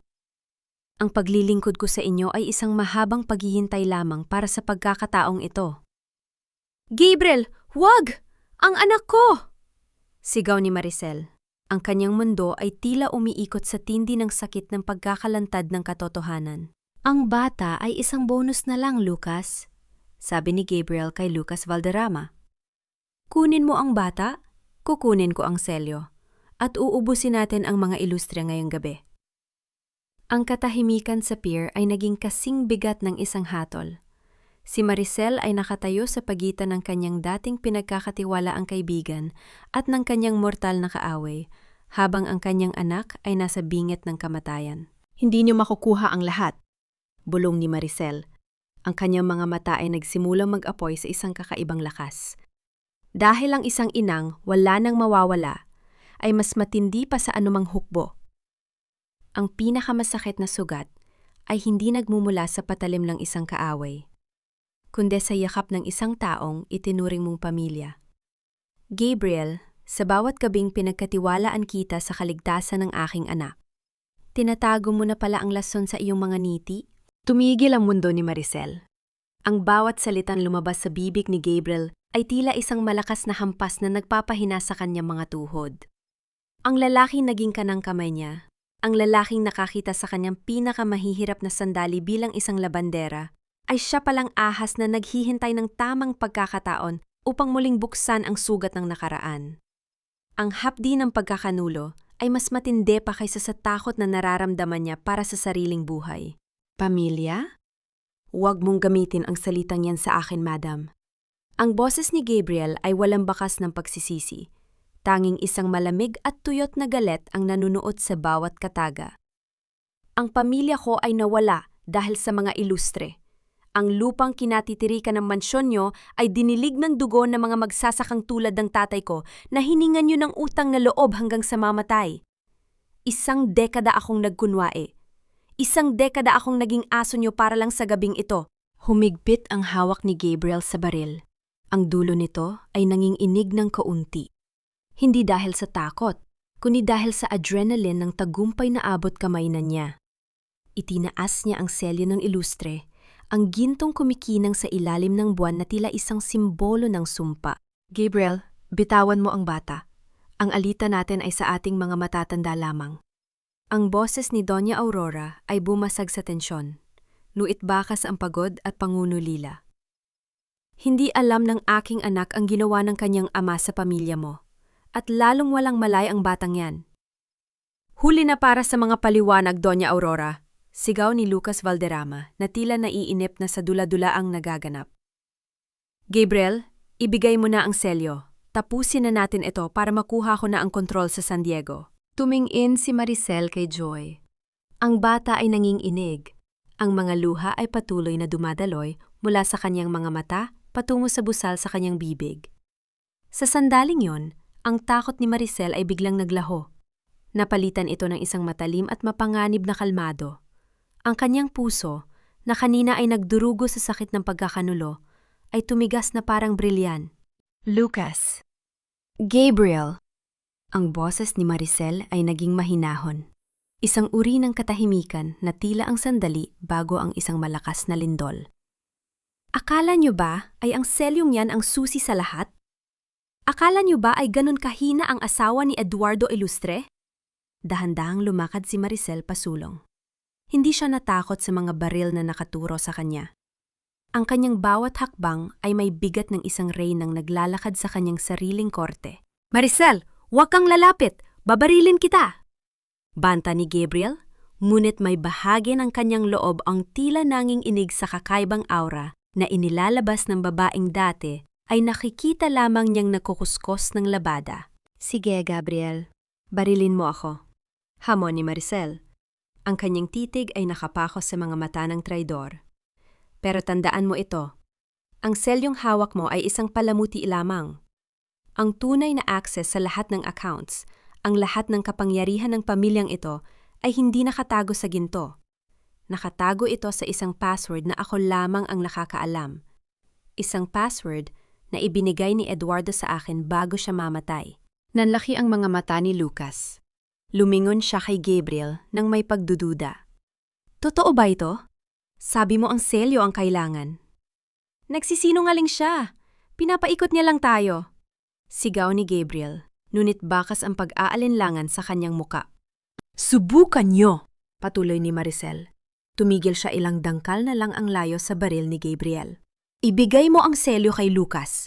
Panurin niyo kung paano magiging basurang bakal ang gintong yan sa oras na mamatay ako. Kapag pinatay niyo ako, mamamatay din ang lahat ng yaman na gusto niyong nakawin. Walang matitira sa inyo, kundi ang galit ng buong pamilyang ilustre. Napatingin si Gabriel sa selyo, pagkatapos ay kay Maricel. Ang manipis na tiwala sa pagitan ni Lucas at Gabriel ay nagsimulang mabitak. Ito ang mist of distrust na pilit na binuo ni Maricel sa loob ng ilang segundo. "Joy, tingnan mo ang nanay," sabi ni Maricel sa kanyang anak. Ang kanyang boses ay biglang lumambot. "Ipikit mo ang iyong mga mata, anak. Huwag kang titingin. Pangako, pagdilat mo, wala na tayong kailangang ikaiya."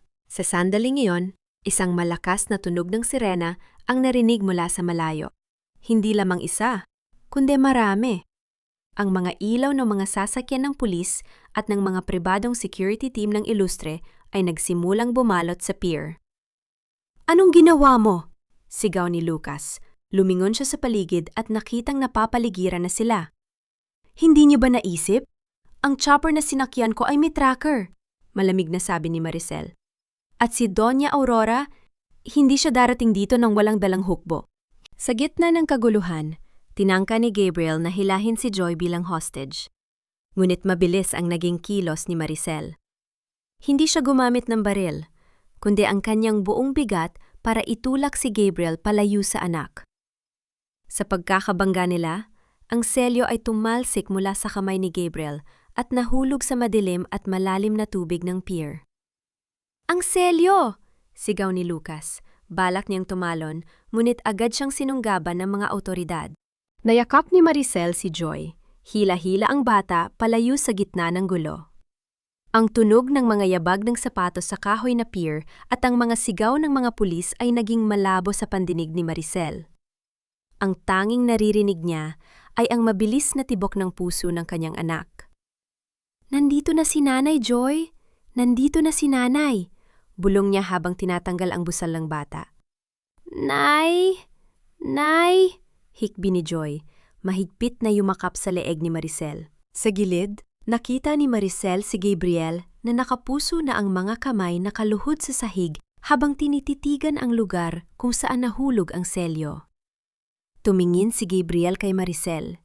Hindi nagalit ang nandoon, kundi isang malalim na pagkatalo. "Bakit, madam?" pabulong na tanong ni Gabriel. "Bakit hinayaan mong mapalapit ako sa'yo kung alam mong maari kitang saktan?" Tiningnan siya ni Maricel ng may halong lungkot at pait. "Dahil naniwala ako na ang bawat tao ay may pagkakataong magbago, Gabriel. Tulad ng paniniwala ko na ang katahimikan ay sapat na para makapagsimula muli. Pareho tayong nagkamali." Habang inilalayo sila sa lugar, lumingon si Maricel sa madilim na karagatan. Ang selyo ng ilustre ay nasa ilalim na ng dagat, kasama ang lahat ng pait ng nakaraan. Ngunit ang tunay na laban ay hindi pa tapos. Sa anino ng mga pangyayari, nakita niya si Doña Aurora na nakatayo, tahimik na pinapanood ang lahat. May isang misteryo pa ring nakalutang. Kung ang selyo ay nawala na, anong ibig sabihin ng huling tingin ni Doña Aurora sa kanya?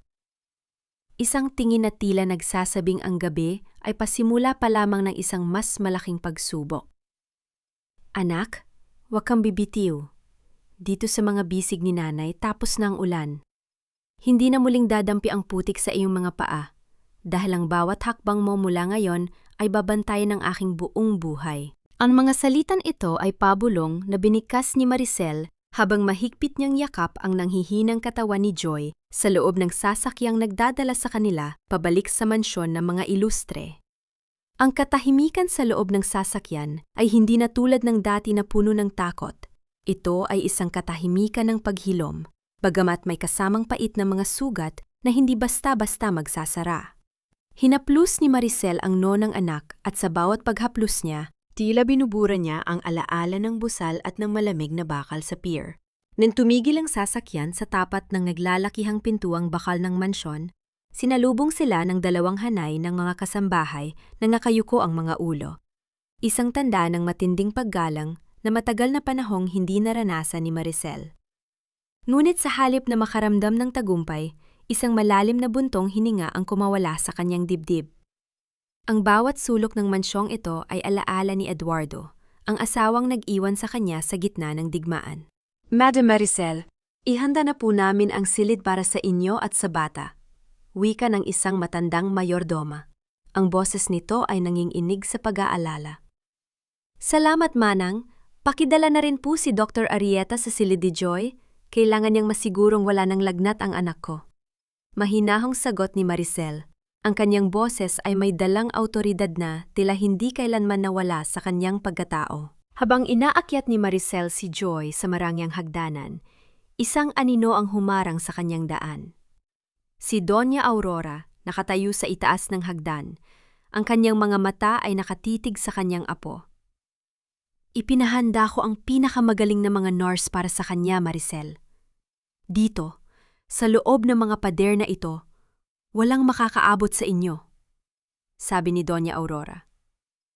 Ang kanyang boses ay tila isang tuyong sanga na pilit na kumakapit sa puno. Puno ng dignidad, ngunit bakas ang panghihina. Ang mga pader na ito ang dahilan kung bakit kami nawala, Doña Aurora. Matapang na tugon ni Maricel habang tinititigan ng diretsyo ang biyenan. Ang mga pader na ito ang nagtago sa amin, ngunit ito rin ang naging dahilan kung bakit kami nahanap ng aming mga kaaway. Huwag nating lokohin ang ating mga sarili. Ang mansyong ito ay hindi kuta. Ito ay isang entablado. Nagpatuloy si Maricel sa paglalakad patungo sa silid, iniwan ang matandang babae na tila napatigil sa gulat.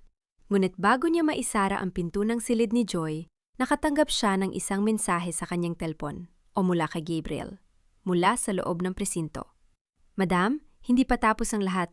Ang selyo na nahulog sa dagat, akala mo ba ay yun lang ang mahalaga? Hanapin mo ang lihim na drawer sa opisina ni Eduardo. May iniwan siyang regalo para sa'yo na mas matindi pa sa anumang yaman.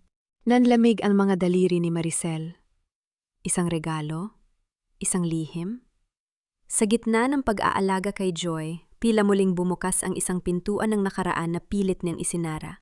Samantala, sa kalsada ng San Diego, ang mundo ni Lorna ay tuluyan ng naging isang bangungot. Nakaupo siya sa isang pampublikong bangko, yakap ang isang plastic na bag na naglalaman ng iilang piraso ng damit. Ang kanyang asawa, si Alberto, ay wala na sa tabi niya. Balita ay tumakas ito at iniwan siya upang takasan ang mga utang na hindi na mababayaran. Look, isn't that Mrs. Soriano? Pabulong na sabi ng mga dumadaan. Ang mga boses nila ay puno ng pangungutya at tawa.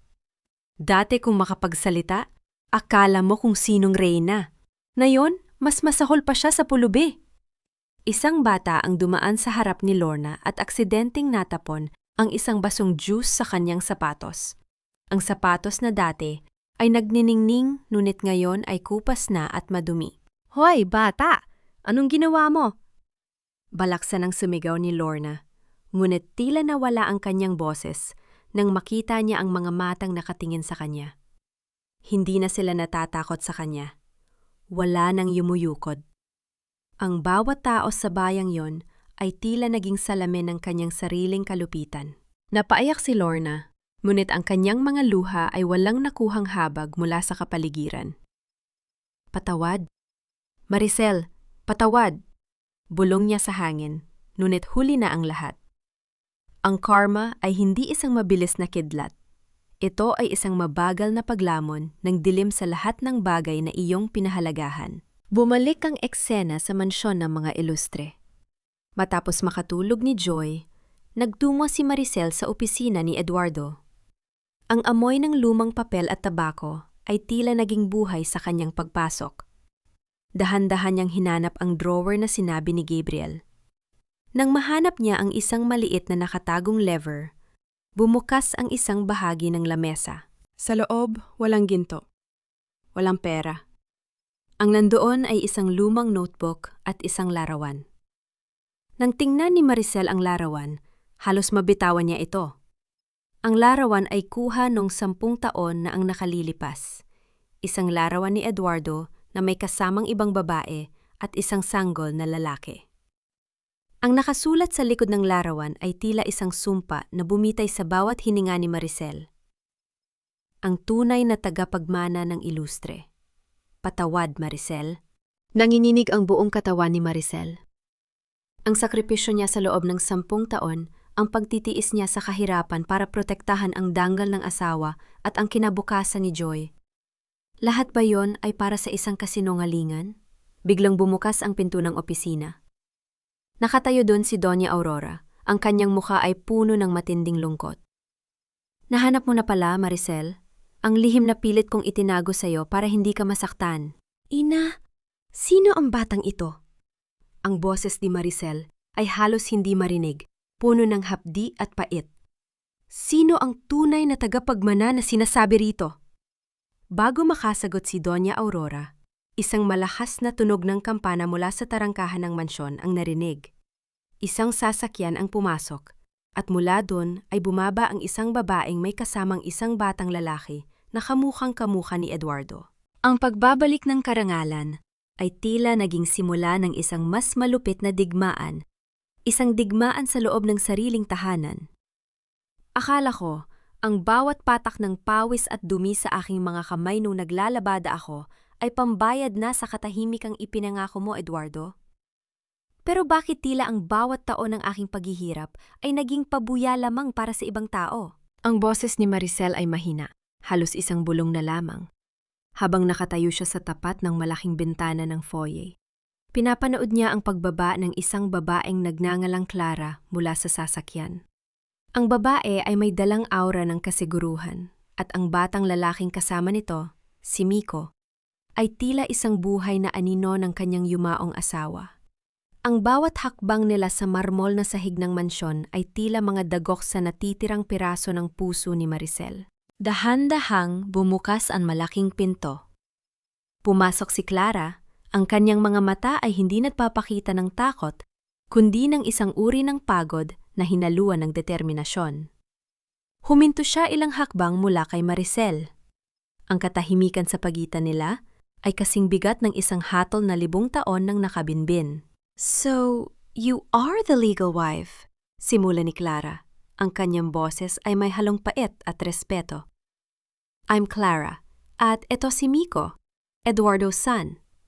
Alam kong hindi ito ang tamang oras pero wala na kaming matuluyan." Pagkatapos mamatay ni Eduardo, ang lahat ng suportang ibinibigay niya sa amin sa Japan ay biglang naputol. "We have been running for years, Maricel, just like you." Naramdaman ni Maricel ang isang malamig na pangininig. "Running? Bakit kayo tatakbo? Akala ko ba siya ang tunay na tagapagmana? Akala ko ba sa kanya ibinigay ni Eduardo ang lahat?" "Eduardo loved you, Maricel. Too much that he wanted to keep you away from the filth of the Ilustre business," sagot ni Clara habang hinahaplos ang buhok ng kanyang anak. "Pero si Miko, siya ang naging proteksyon niyo. Ginamit ni Eduardo ang pangalan ni Miko para iligaw ang mga Valderrama. Sa papel, si Miko ang tagapagmana, kaya ang bata ang naging target ng lahat ng bala na dapat ay para sa anak mo." Napatingin si Maricel kay Doña Aurora na ngayon ay nakayuko, hindi makatingin ng diretso sa kanyang menopausing manugang. Ang katotohanan ay mas masakit pa sa pagtataksil. Si Eduardo ay hindi lamang nagkaroon ng ibang pamilya. Ginamit niya ang bata at ang babaeng ito bilang mga pain upang matiyak ang kaligtasan ni Maricel at Joy. Isang masalimuot na laro ng pag-ibig at sakripisyo na nag-iwan ng maraming biktima. Anong ibig mong sabihin, Clara? Ang boses ni Maricel ay nanginginig. Na ang 10 taon kong paghihirap sa putikan ay dahil sa isang planong hindi ko alam? Na habang nagdurusa ako, may isang bata ring nagdurusa para sa anak ko? We both suffered for the same man, Maricel. Miyuling nagsalita si Clara. Sa pagkakataong ito ay may luhang pumatak sa kanyang mga mata. "I'm not here to take the mansion. I'm here because the Valderramas found us too. Wala na akong mapupuntahan. I am tired of being the sacrificial lamb." Sa gitna ng kanilang paghaharap, isang mahinang tinig ang narinig mula sa itaas ng hagdan. Si Joy, na bahagyang nakabukas ang mga mata at nakasandal sa riles, ay nakatingin sa batang lalaki sa ibaba. "Nay, sino po siya? Bakit po siya kamukha ni Papa sa picture?" Ang tanong ni Joy ay tila isang kidlat na tumama sa gitna ng silid. Hindi alam ni Maricel kung paano sasagutin ang anak. Paano mo sasabihin sa isang bata na ang kanyang ama ay may ibang buhay? na ang kanyang kaligtasan ay binili ng kapahamakan ng ibang tao. Dahan-dahang lumapit si Maricel kay Clara. Sa halip na sampal o galit, ang kanyang kamay ay marahang dumapo sa balikat ng babae. Ang ngaihay sin, sacrifice dilemma, ay narito na naman. Maaari niyang itaboy ang dalawa para sa sarili nilang kaligtasan ni Joy, o maaari niyang tanggapin ang krus na iniwan ni Eduardo. "Dito muna kayo," sabi ni Maricel. Ang kanyang boses ay puno ng isang uri ng kapangyarihang nanggagaling sa matinding pagdurusa. "Hindi dahil pinapatawad ko na ang lahat, kundi dahil ayaw kong may isa pang bata ang umiyak sa dilim dahil sa pamilyang ito." Tumingin si Doña Aurora kay Maricel. Ang kanyang mga mata ay puno ng paghanga at hiya. "Maricel, hindi ko alam na may ganyan kang kalawak na puso. Huwag niya akong purihin, Doña Aurora. Ginagawa ko ito dahil ito ang tama, hindi dahil ito ang gusto ko." Malamig na tugon ni Maricel. Ngunit ang katahimikan ay muling nabasag ng tumunog ang intercom sa tarangkahan. Ang boses ni Gabriel, na kanina ay akala nila ay nasa presinto na, ay umalingaw-ngaw, puno ng pananakot at baliw na halaka. "Madam, akala mo ba ay madali ako makukulong? I have Clara's documents, at kung ayaw niyo na malaman ng buong bansa ang dumi ng pamilyang ilustre, buksan niyo ang pinto. Ang laro ay pasimula pa lang. May isang bomba akong sasabog na hindi niyo kayang pigilan." Nanigas ang lahat. Ang traidor ay hindi pa tapos. At ngayon ay hawak niya ang isang lihim na maaaring tuluyang magpabagsak sa pangalan ng ilustre. Isang lihim na higit pa sa pagkakaroon ng anak sa labas. Tumingin si Maricel kay Clara at nakita niya ang matinding takot sa mga mata nito. "Clara, ano ang sinasabi niyang dokumento?" Pabulong na sumagot si Clara. "The real death certificate of Eduardo. He didn't die 10 years ago, Maricel. He died only last month. And Gabriel? He was the one keeping Eduardo alive in a secret facility until he decided Eduardo was no longer useful." Ang mundo ni Maricel ay tuluyang nagdilim. Ang asawa niya ay buhay sa loob ng 10 taon habang siya ay naghihirap sa palengke. Ang bawat kalyo sa aking palad ay tila naging mga uod na kumakain sa aking puso. 10 taon akong naniwala sa isang kasinungalingan, Eduardo. 10 taon kong ipinagpalit ang aking danggal para sa isang lalaking nabubuhay sa dilim habang ako ay unti-unting namamatay sa liwanag ng hirap. Tumigil ang pagtibok ng mundo ni Maricel. Ang bawat luhang pumatak mula sa kanyang mga mata ay hindi nagawa sa lungkot, kundi sa isang nag-aapoy na pot na kasing talas ng bubog. Tiningnan niya ang kanyang mga kamay, ang mga kamay na libu-libong beses na nagkuskos ng maruruming damit. Ang mga kamay na namanhid sa lamig ng tubig sa madaling araw. Ang mga kamay na tinawag na basura ni Lorna. Ang lahat ng hirap na yon ay isang biro. Isang masamang biro na pinamunuan ng lalaking sinamba niya bilang bayani. Lumingon si Maricel kay Doña Aurora na ngayon ay nakasandal sa pader. Ang kanyang muka ay kasing puti ng telon. "Alam niyo ba, Ina? Alam niyo bang buhay ang asawa ko habang pinapanood niyo akong magmakaawa para sa barya sa palengke?" "Maricel, ang kaligtasan niyo ang inisip namin." Pabulong na sagot ni Doña Aurora. Ang kanyang boses ay nanginginig sa takot at hiya. Ang mga Valderrama ay hindi titigil hanggat hindi nila nakikita ang bangkay ni Eduardo. Ang pagtatago sa kanya ang tanging paraan para mabuhay kayo ni Joy. "Kaligtasan?" Humalahak si Maricel. Isang tunog na puno ng lason at sakit. "Tinawag niyo bang kaligtasan ang makita ang anak ko na nagugutom? Tinawag niyo bang kaligtasan ang makita akong sinasampal ng mga taong tulad ni Lorna dahil lamang sa kahirapan? Isinugal niyo ang buhay ko sa isang larong kayo lang ang nakakaalam ng rules?" Bago pa makasagot ang matanda, muling umalingaw na ang boses ni Gabriel mula sa intercom. Ang tunog ng kanyang tawa ay tila isang kaskas ng kutsil sa sahig. "Madam, don't be too hard on the old lady. Eduardo chose to stay hidden.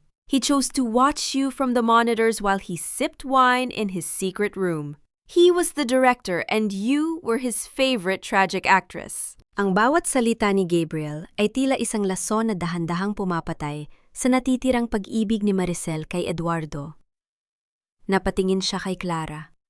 Ang babaeng itinuring niyang karibal. Ngunit na yon ay nakikita niya bilang kapwa-biktima. Pareho silang naging tau-tauhan sa isang madilim na dula. "Clara!" tawag ni Maricel. Ang kanyang boses ay naging matigas at malamig. "Ibigay mo sa akin ang mga dokumento. Na yun din." Nanginginig na iniabot ni Clara ang isang folder. Sa loob ay ang mga medical records at mga litrato ni Eduardo sa loob ng isang pasilidad na mukhang isang mamahaling bilangguan. Ang petsa ng kanyang pagkamatay ay malenaw. Isang buwan na ang nakalilipas. Sa tabi nito ay isang piraso ng papel na may sulat kamay ni Eduardo. Ang lahat ng ito ay para sa katarungan ng mga ilustre. "Katarungan?" bulong ni Maricel habang pinupunit ang papel. Ang katarungang itinayo sa ibabaw ng luha ng isang ina ay hindi katarungan. Ito ay isang sumpa. Tumayo ng tuwid si Maricel. Nilapitan niya ang intercom at sa unang pagkakataon, ang kanyang boses ay hindi nagpakita ng kahit anong takot. Ito ang boses ng isang reynang handang sunigin ang kanyang sariling kaharian para lang matapos ang sumpa. Gabriel, pakinggan mo ako. Sabi ni Maricel. Ang bawat salita ay may dalang bigat ng isang hatol. Akala mo ba ay natatakot pa ako sa mga dumi ng pamilyang ito? 10 taon akong nabuhay sa putikan. Ang dumi ay naging balat ko na. Kung gusto mong ilabas ang mga dokumentong yan, gawin mo. Pero bago mo gawin yan, siguraduhin mong nakahanda ka na sa gagawin ko. And what can a laundry woman do, Maricel? Pangunutya ni Gabriel. Ang laundry woman na ito ang may hawak ng nag-iisang susi sa lahat ng trust funds ni Eduardo na hindi mo nahanap. Pagsisinungaling ni Maricel ng may matinding pananalig. Ang perang kailangan mo para makatakas ay nasa kamay ko. Buksan ang gate. Pumasok ka rito. Magharap tayo ng lalaki sa babae. Huwag kang magtago sa likod ng mga speaker. Naging tahimik sa kabilang linya. Ang tensyon sa loob ng mansyon ay naging kasing talim ng isang kuryente. Napatingin si Doña Aurora kay Maricel ng may gulat. Alam niyang walang ganong trust fund, ngunit nakita niya ang laro ni Maricel, isang sacrifice dilemma na itinataya ang sarili niyang buhay. Dahan-dahang bumukas ang malaking pinto ng mansyon. Pumasok si Gabriel, may hawak na baril at ang folder na sinasabi niya magpapabagsak sa pamilya. Ang kanyang mga mata ay naniningkit sa galit at pagdududa. "Nasaan ang pera, Maricel?" sigaw ni Gabriel. Ngunit bago pa makasagot si Maricel, isang maliit na figura ang tumakbo mula sa hagdanan. Si Joy. Ang bata ay may hawak na isang plorera at buong lakas itong ipinatama sa binti ni Gabriel. "Huwag mong sasaktan ang nanay ko!" sigaw ng bata. Bata ka! Galit na sigaw ni Gabriel at itinutok ang baril sa anak ni Maricel. Sa sandaling yon, ang reyna ng katahimikan ay tuluyan ng pumanaw. Sa isang mabilis na kilos, hinarang ni Maricel ang kanyang katawan sa harap ni Joy. Isang putok ang dapat na narinig, nuwit sa halip na bala, ang narinig ay ang pagbagsak ng katawan ni Gabriel. Isang tao ang bumaril kay Gabriel mula sa likuran. Isang taong kanina pa nakatago sa anino ng mansyon. Isang taong hindi nila inaasahang makikita pa. Ang lalaki ay lumakad palabas ng dilim. Ang kanyang muka ay puno ng peklat, ang kanyang katawan ay payat na payat, ngunit ang mga mata ay pamilyar. Si Eduardo Ilustre. "Buhay ka?" ang tanging lumabas sa bibig ni Maricel bago tuluyang nandilim ang kanyang paningin. Ang asawa niyang akala niya ay namatay na noong isang buwan ay nakatayo sa harap niya. Hawak ang isang baril na mausok pa. Ang cliffhanger ay hindi na tungkol sa kamatayan, kundi tungkol sa muling pagkabuhay na tila isang mas malalang bangungot. "Patawarin mo ako, Maricel. Ginawa ko lang ang lahat ng ito para sa inyo ni Joy. Para sa inyong kaligtasan, kahit na kailanganin kong maging isang multo sa inyong paningin." Ang boses ni Eduardo ay tila isang pamilyar na himig na matagal nang nawala. Ngunit sa pandinig ni Maricel, ito ay parang tunog ng mga bubog na bumabaon sa kanyang puso. Nandiimulat ni Maricel ang kanyang mga mata, hindi ang madilim na pier ang kanyang nakita, kundi ang marangyang kisame ng kanyang silid sa mansyon. Ang bango ng mga sariwang rosas ay humahalo sa amoy ng gamot. Sa tabi ng kanyang kama, nakaupo si Eduardo, ang lalaking iniyakan niya gabi-gabi. Ang lalaking pinag-alayan niya ng 10 taon ng paghihirap. Dahan-dahang bumangon si Maricel. Bawat galaw niya ay may dalang hapdi. Tinitigan niya ang kanyang mga kamay na nakapatong sa malambot na kumot na seda. Ang mga kalyo sa kanyang palad ay naroon pa rin. Mga tuyong saksi sa kanyang pagiging labandera, habang ang lalaking nasa harap niya ay mukhang walang bahid ng hirap. Kaligtasan? Pabulong na tanong ni Maricel. Ang kanyang boses ay tuyot at walang buhay. Tinatawag mo bang kaligtasan? Ang panuurin ako mula sa mga monitor habang tinatapakan ni Lorna ang danggal ko? Habang ang anak mo ay nagtatanong kung bakit kailangan nating magutom. Hindi mo naiintindihan, Maricel. Pilit na paliwanag ni Eduardo. Sinubukan niyang hawakan ang kamay ng asawa, ngunit mabilis itong binawi ni Maricel. Ang mga Valderrama ay nakabantay sa bawat galaw ko. Kung nalaman nilang buhay ako, mas lalong mapapahamak si Joy. Kinuha ako ni Gabriel, oo, pero naging kasunduan din namin ang pananatili ko sa dilim para protektahan ang pamilya. Proteksyon? O kaduwagan? Ang boses ni Maricel ay biglang tumalas. Ang kanyang mga mata ay nag-aapoy sa galit na matagal niyang kinimkim. Eduardo, habang ako ay naglalaba ng maruruming damit ng ibang tao para lang may maipakain kay Joy, ikaw ay narito, naglalaro ng tago-tagon sa ilalim ng pangalan ng katarungan? Isinugal mo ang bawat oras ng buhay ko para sa iyong mga plano. You treated me like a pawn, Eduardo. Not a wife, not a person, but a pawn. Tumayo si Maricel mula sa higaan, kahit pananging inig ang kanyang mga binti. Nilapitan niya ang bintana at tiningnan ang malawak na bakuran ng mansyon. Sa labas, nakita niya si Joy na naglalaro sa harden kasama si Miko, ang anak ni Clara. Ang dalawang bata ay walang kinalaman sa lason ng kanilang mga magulang, ngunit ang kanilang mga buhay ay tuluyan ng nabahira ng anino ng ilustre. I am done being silent, Eduardo, sabi ni Maricel nang hindi lumingon. And I am done being an ilustre. Ang pangalang ito ay simbolo ng kasinungalingan at pagtataksil. Simula sa araw na ito, kukunin ko ang anak ko. Aalis kami. You can't do that, Maricel. You are the legal head of this family now. Ang selyo ay nawala, pero ang kapangyarihan ay nasa iyo pa rin, sabi ni Eduardo. Bakas ang desperasyon sa kanyang mukha. Humarap sa kanya si Maricel. Isang mapait na ngiti ang sumilay sa kanyang mga labi. Ang kapangyarihan ko ay hindi nanggaling sa selyo o sa pera niyo, Eduardo. Nanggaling ito sa putikan kung saan niyo ako iniwan. I learned how to survive without you. I learned how to be a mother and a father at the same time habang ikaw ay nanonood lang. Bumukas ang pinto at pumasok si Doña Aurora, kasunod si Clara. Ang matriarcha ay tila nawala na ng lakas na magsalita. Lumapit si Maricel kay Clara at kinuha ang mga dokumento ng pagkakakilanlan ni Miko. Clara, hindi tayo magkaaway, sabi ni Maricel. Ang kanyang boses ay puno ng empatya. Pareho tayong biktima ng lalaking ito at ng pamilyang ito. Kung gusto mong manatili rito para sa anak mo, manatili ka. Pero ako, tapos na ako sa dula-dulaang ito. Samantala sa labas ng mansyon, sa mga kalsada ng San Diego, isang huling tagpo ang nagaganap para kay Lorna. Nakita siya ng mga gwarda ng ilustre na palaboy, laboy malapit sa tarangkahan, nagmamakaawa na makausap si Maricel. Wala na siyang suot na mamahaling iyas. Tanging isang lumang duster na lang ang kanyang damit, at ang kanyang buhok ay tila pugad na ng ibon. Lorna, umalis ka na.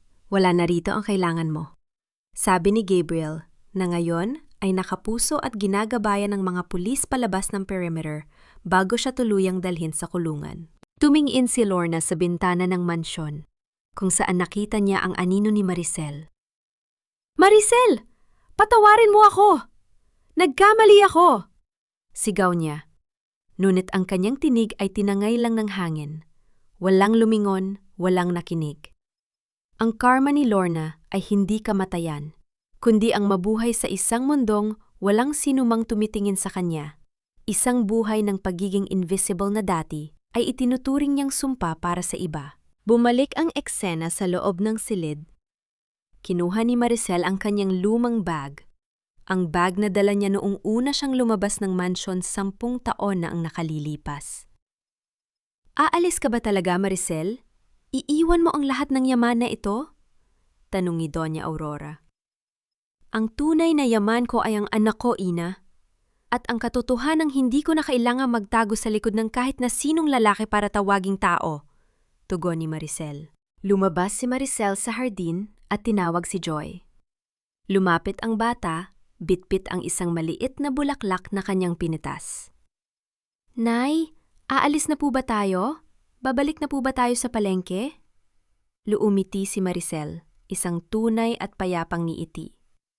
Hindi na anak, pupunta tayo sa isang lugar kung saan ang bawat bulaklak na itatanim mo ay lalago ng walang sinumang tatapak.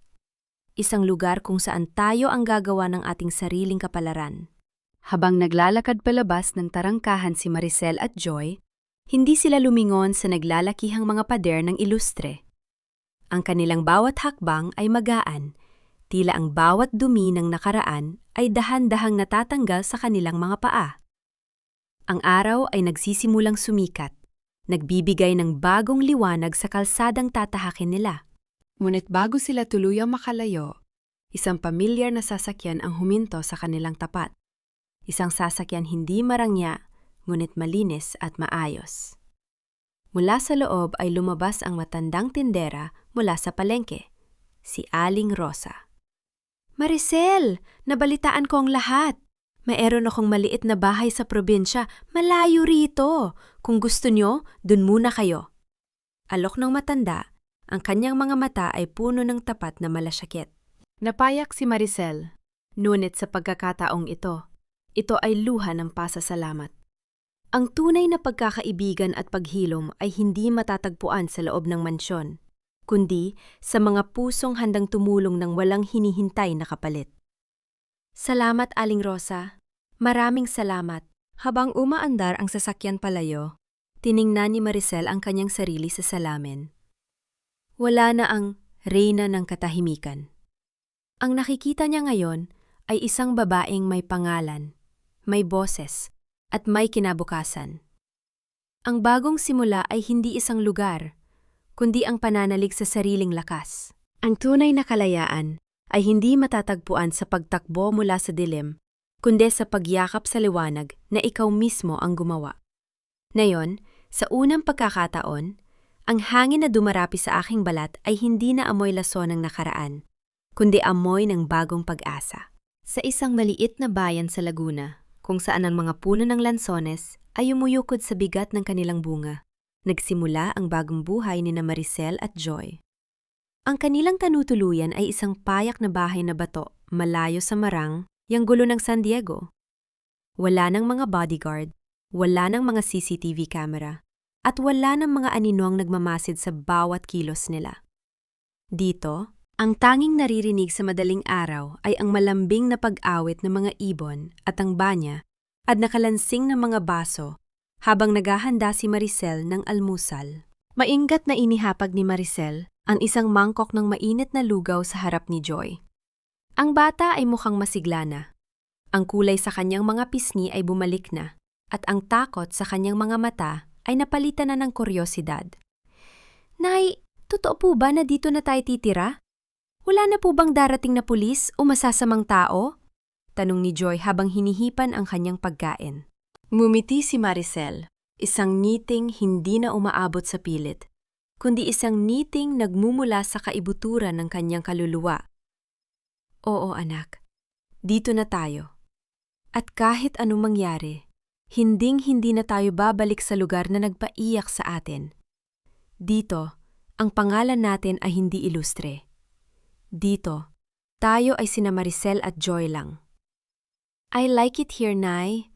Mas masarap po ang tulog ko dahil naririnig ko ang ulan sa bubong, hindi ang sigawan ni na Mrs. Lorna. Masayang sabi ni Joy bago nagsimulang kumain. Habang pinapanood ang anak, naramdaman ni Maricel ang isang uri ng kapayapaan na hindi kayang bilhin ng kahit anong selyong ginto. Ngunit sa kabila ng katahimikang ito, alam niyang may mga sugat pa rin kailangang gamutin. Isang hapon, habang nagdidilig ng mga halaman sa kanyang maliit na harden, isang harden na sa kanya talaga at hindi para sa pagpapakitang tao. Isang pamilyar na sasakyan ang huminto sa labas ng kanyang bakod. Bumaba si Clara. Wala na itong dalang mga dokumento o banta, tangi ang kanyang anak na si Miko ang kasama nito. Mukhang pagod si Clara, ngunit ang kanyang mga mata ay mas malinaw na kaysa nang huli silang magkita sa mansyon. Nahanap mo rin kami, sabi ni Maricel. Ang kanyang boses ay walang galit, tanging pagtanggap. Hindi mahirap hanapin ang isang taong may dalisay na puso, Maricel. Tugon ni Clara, habang pinagmamasdan ng payak na pamumuhay ng babaeng dati ay kinaiinggitan niya. Iniwan ko na ang mansyon. Iniwan ko na rin si Eduardo. Na-realize ko na ang buhay na inaalok niya ay isang magandang libingan para sa aming dalawa ni Miko. Nasaan si Eduardo?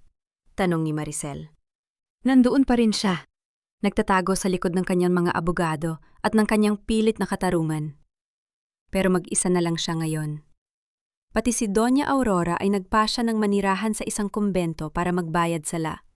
Kwento ni Clara. I came here to say thank you. Nung tinanggap mo kami sa mansyon, kahit alam mong kami ang sisira sa mundo mo, doon ko naintindihan kung ano ang tunay na lakas ng isang babae. Napaiyak si Clara At sa pagkakataong ito, hindi ito laro ng manipulasyon. Lumapit si Maricel at niyakap ang babae. Dalawang biktima, dalawang ina, na ngayon ay nagkasundo na tapusin ang siklo ng sakit na idinulot ng mga lalaki sa kanilang buhay. Magsimula ka rin, Clara. Para kay Miko. Payo ni Maricel. Gagawin ko, Maricel. Pangako. Sagot ni Clara, bago sila tuluyang magpaalam. Nang sumapit ang gabi, naupo si Maricel sa beranda, nakatingin sa mga bituin. Ang kanyang mga kamay ay hindi na nanginginig. Kinuha niya ang isang lumang litra, tunilang dalawa ni Eduardo, nung sila ay nagsisimula pa lamang, isang panahon na akala niya ay totoo ang lahat. Sa halip na itago o iiyakan, dahan-dahan niya itong pinunit sa maliliit na piraso at hinayaang tangayin ng hanging gabi. Ang pagpapatawad ay hindi para kay Eduardo. Ang pagpapatawad ay para sa kanyang sarili, para mapalaya ang kanyang puso sa bigat ng put. Ngunit sa gitna ng kanyang pagninilay, isang mahinang katok ang narinig sa kanyang pintuan. Nang buksan niya ito, nakita niya ang isang pamilyar na mukha na hindi niya inaasahan. Isang taong naging biktima rin ng lahat, ngunit may dalang isang huling piraso ng katotohanan. Si Lorna. Ngunit ang Lorna na nasa harap niya ay hindi na ang mapagmataas na reyna ng palengke. Nakasuot siya ng simpleng damit, walang alahas, at ang kanyang mga mata ay puno ng matinding pagsisisi. Maricel, hindi ako napunta rito para manghiin ng pera o para manggulo. Pabulong na sabi ni Lorna. Ang kanyang boses ay basag. Narito ako para ibigay ito sa'yo. Nahanap ko ito sa mga gamit ni Alberto bago siya tuluyang mawala. Iniabot ni Lorna ang isang maliit na susi. Ito ang susi sa isang safety deposit box sa San Diego. Hindi ito pera ng mga ilustre. Pera ito ng tatay mo. Ang tatay mo na akala mo ay walang iniwan sa iyo. Alberto and his family stole it decades ago. Iyon ang dahilan kung bakit kami yumaman, Maricel. Ninakawan namin ang pamilya mo. Nanigas si Maricel. Ang katotohanan ay tila isang huling twist na hindi niya inaasahan. Ang lahat ng hirap niya, ang lahat ng pang-aalipusta ni Lorna ay nagmula sa isang krimen na ginawa ng pamilya nito laban sa kanyang sariling dugo. Bakit mo ito ibinibigay sa akin ngayon, Lorna? Tanong ni Maricel. Dahil gusto ko nung makatulog ng mahimbing, Maricel. Hikbi ni Lorna. Wala na akong lahat. Pero ayokong mamatay na dala ang nakaw na ito. Patawarin mo ako. Kahit wag mo na akong kausapin, tanggapin mo lang ang katarungang ito para sa tatay mo. Umalis si Lorna sa dilim, naglalakad ng mag-isa patungo sa kanyang sariling krus.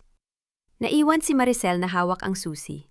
Ang susi na hindi lamang magbibigay sa kanya ng yaman, kundi ng huling bahagi ng kanyang pagkatao na matagal nang ninakaw. Tumingin si Maricel sa loob ng bahay, kung saan mahimbing na natutulog si Joy.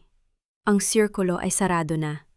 Ang katarungan ay hindi dumating sa pamamagitan ng bala o dugo, kundi sa pamamagitan ng katotohanan na kusaring lumalabas kapag ang lahat ay wala na.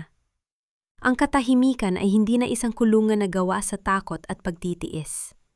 Ngayon, ito ay isang banal na espasyo kung saan ang bawat tibok ng aking puso ay awit ng tagumpay at ang bawat hininga ay pasasalamat sa isang bagong umaga. Lumipas ang 5 taon.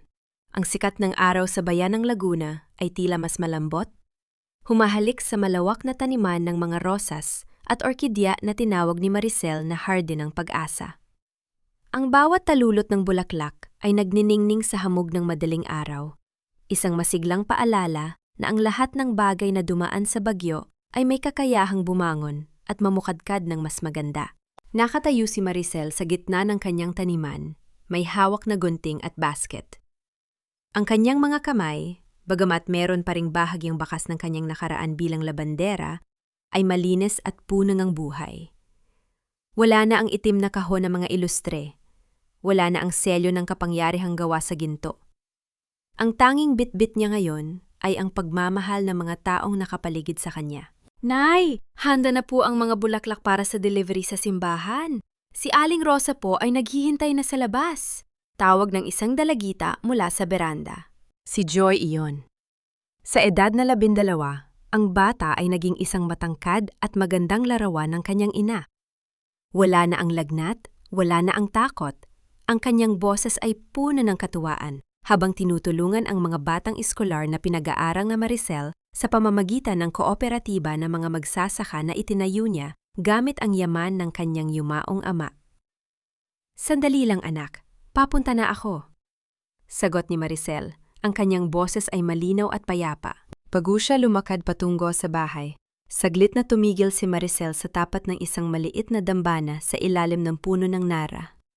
Doon, nakalagay ang litrato ng kanyang ama at ang isang simpleng lapida para kay Eduardo. Sa kabila ng lahat ng sakit, nagpasya si Maricel na bigyan ng asawa ng isang lugar sa kanyang alaala, hindi bilang isang bayani o isang traidor, kundi bilang isang tao na nagmahal sa maling paraan. Napatawad na kita, Eduardo. Pabulong na sabi ni Maricel sa hangin. Hindi dahil tama ang ginawa mo, kundi dahil ayaw kong dalhin ang bigat ng galit mo sa aking pagtanda. Malaya ka na, at mas lalong malaya na ako. Kumusta na ang iba? Ang mansyon ng mga ilustre ay naging isang foundation na para sa mga biktima ng karahasan sa pamilya, sa ilalim ng pamamahala ni Clara. Si Miko at Joy ay lumalaking magkapatid ang turingan, tinatapos ang sumpa ng nakaraan. Si Gabriel ay nananatili sa loob ng rehas, dahan-dahang kinakain ng sariling pagsisisi. At si Lorna? Balita ni Aling Rosa ay nagtatrabaho ito bilang tagalinis sa isang ospital sa lungsod. Isang mapagpakumbabang buhay na naging paraan niya upang mahanap ang sariling kapatawaran. Sumakay si Maricel sa kanilang simpleng sasakyan. Habang bumabaybay sila sa kalsada, nakita niya ang mga tao sa bayan na kumakaway sa kanya ng may tapat na ngiti. Hindi dahil natatakot sila sa kanya, kundi dahil iginagalang nila ang babaeng naging simbolo ng katatagan. Nay, masaya po ba kayo? Tanong ni Joy habang nakatingin sa labas ng bintana. Huminga ng malalim si Maricel. Naramdaman niya ang init ng sikat ng araw sa kanyang balat at ang kapayapaang namamayani sa kanyang puso.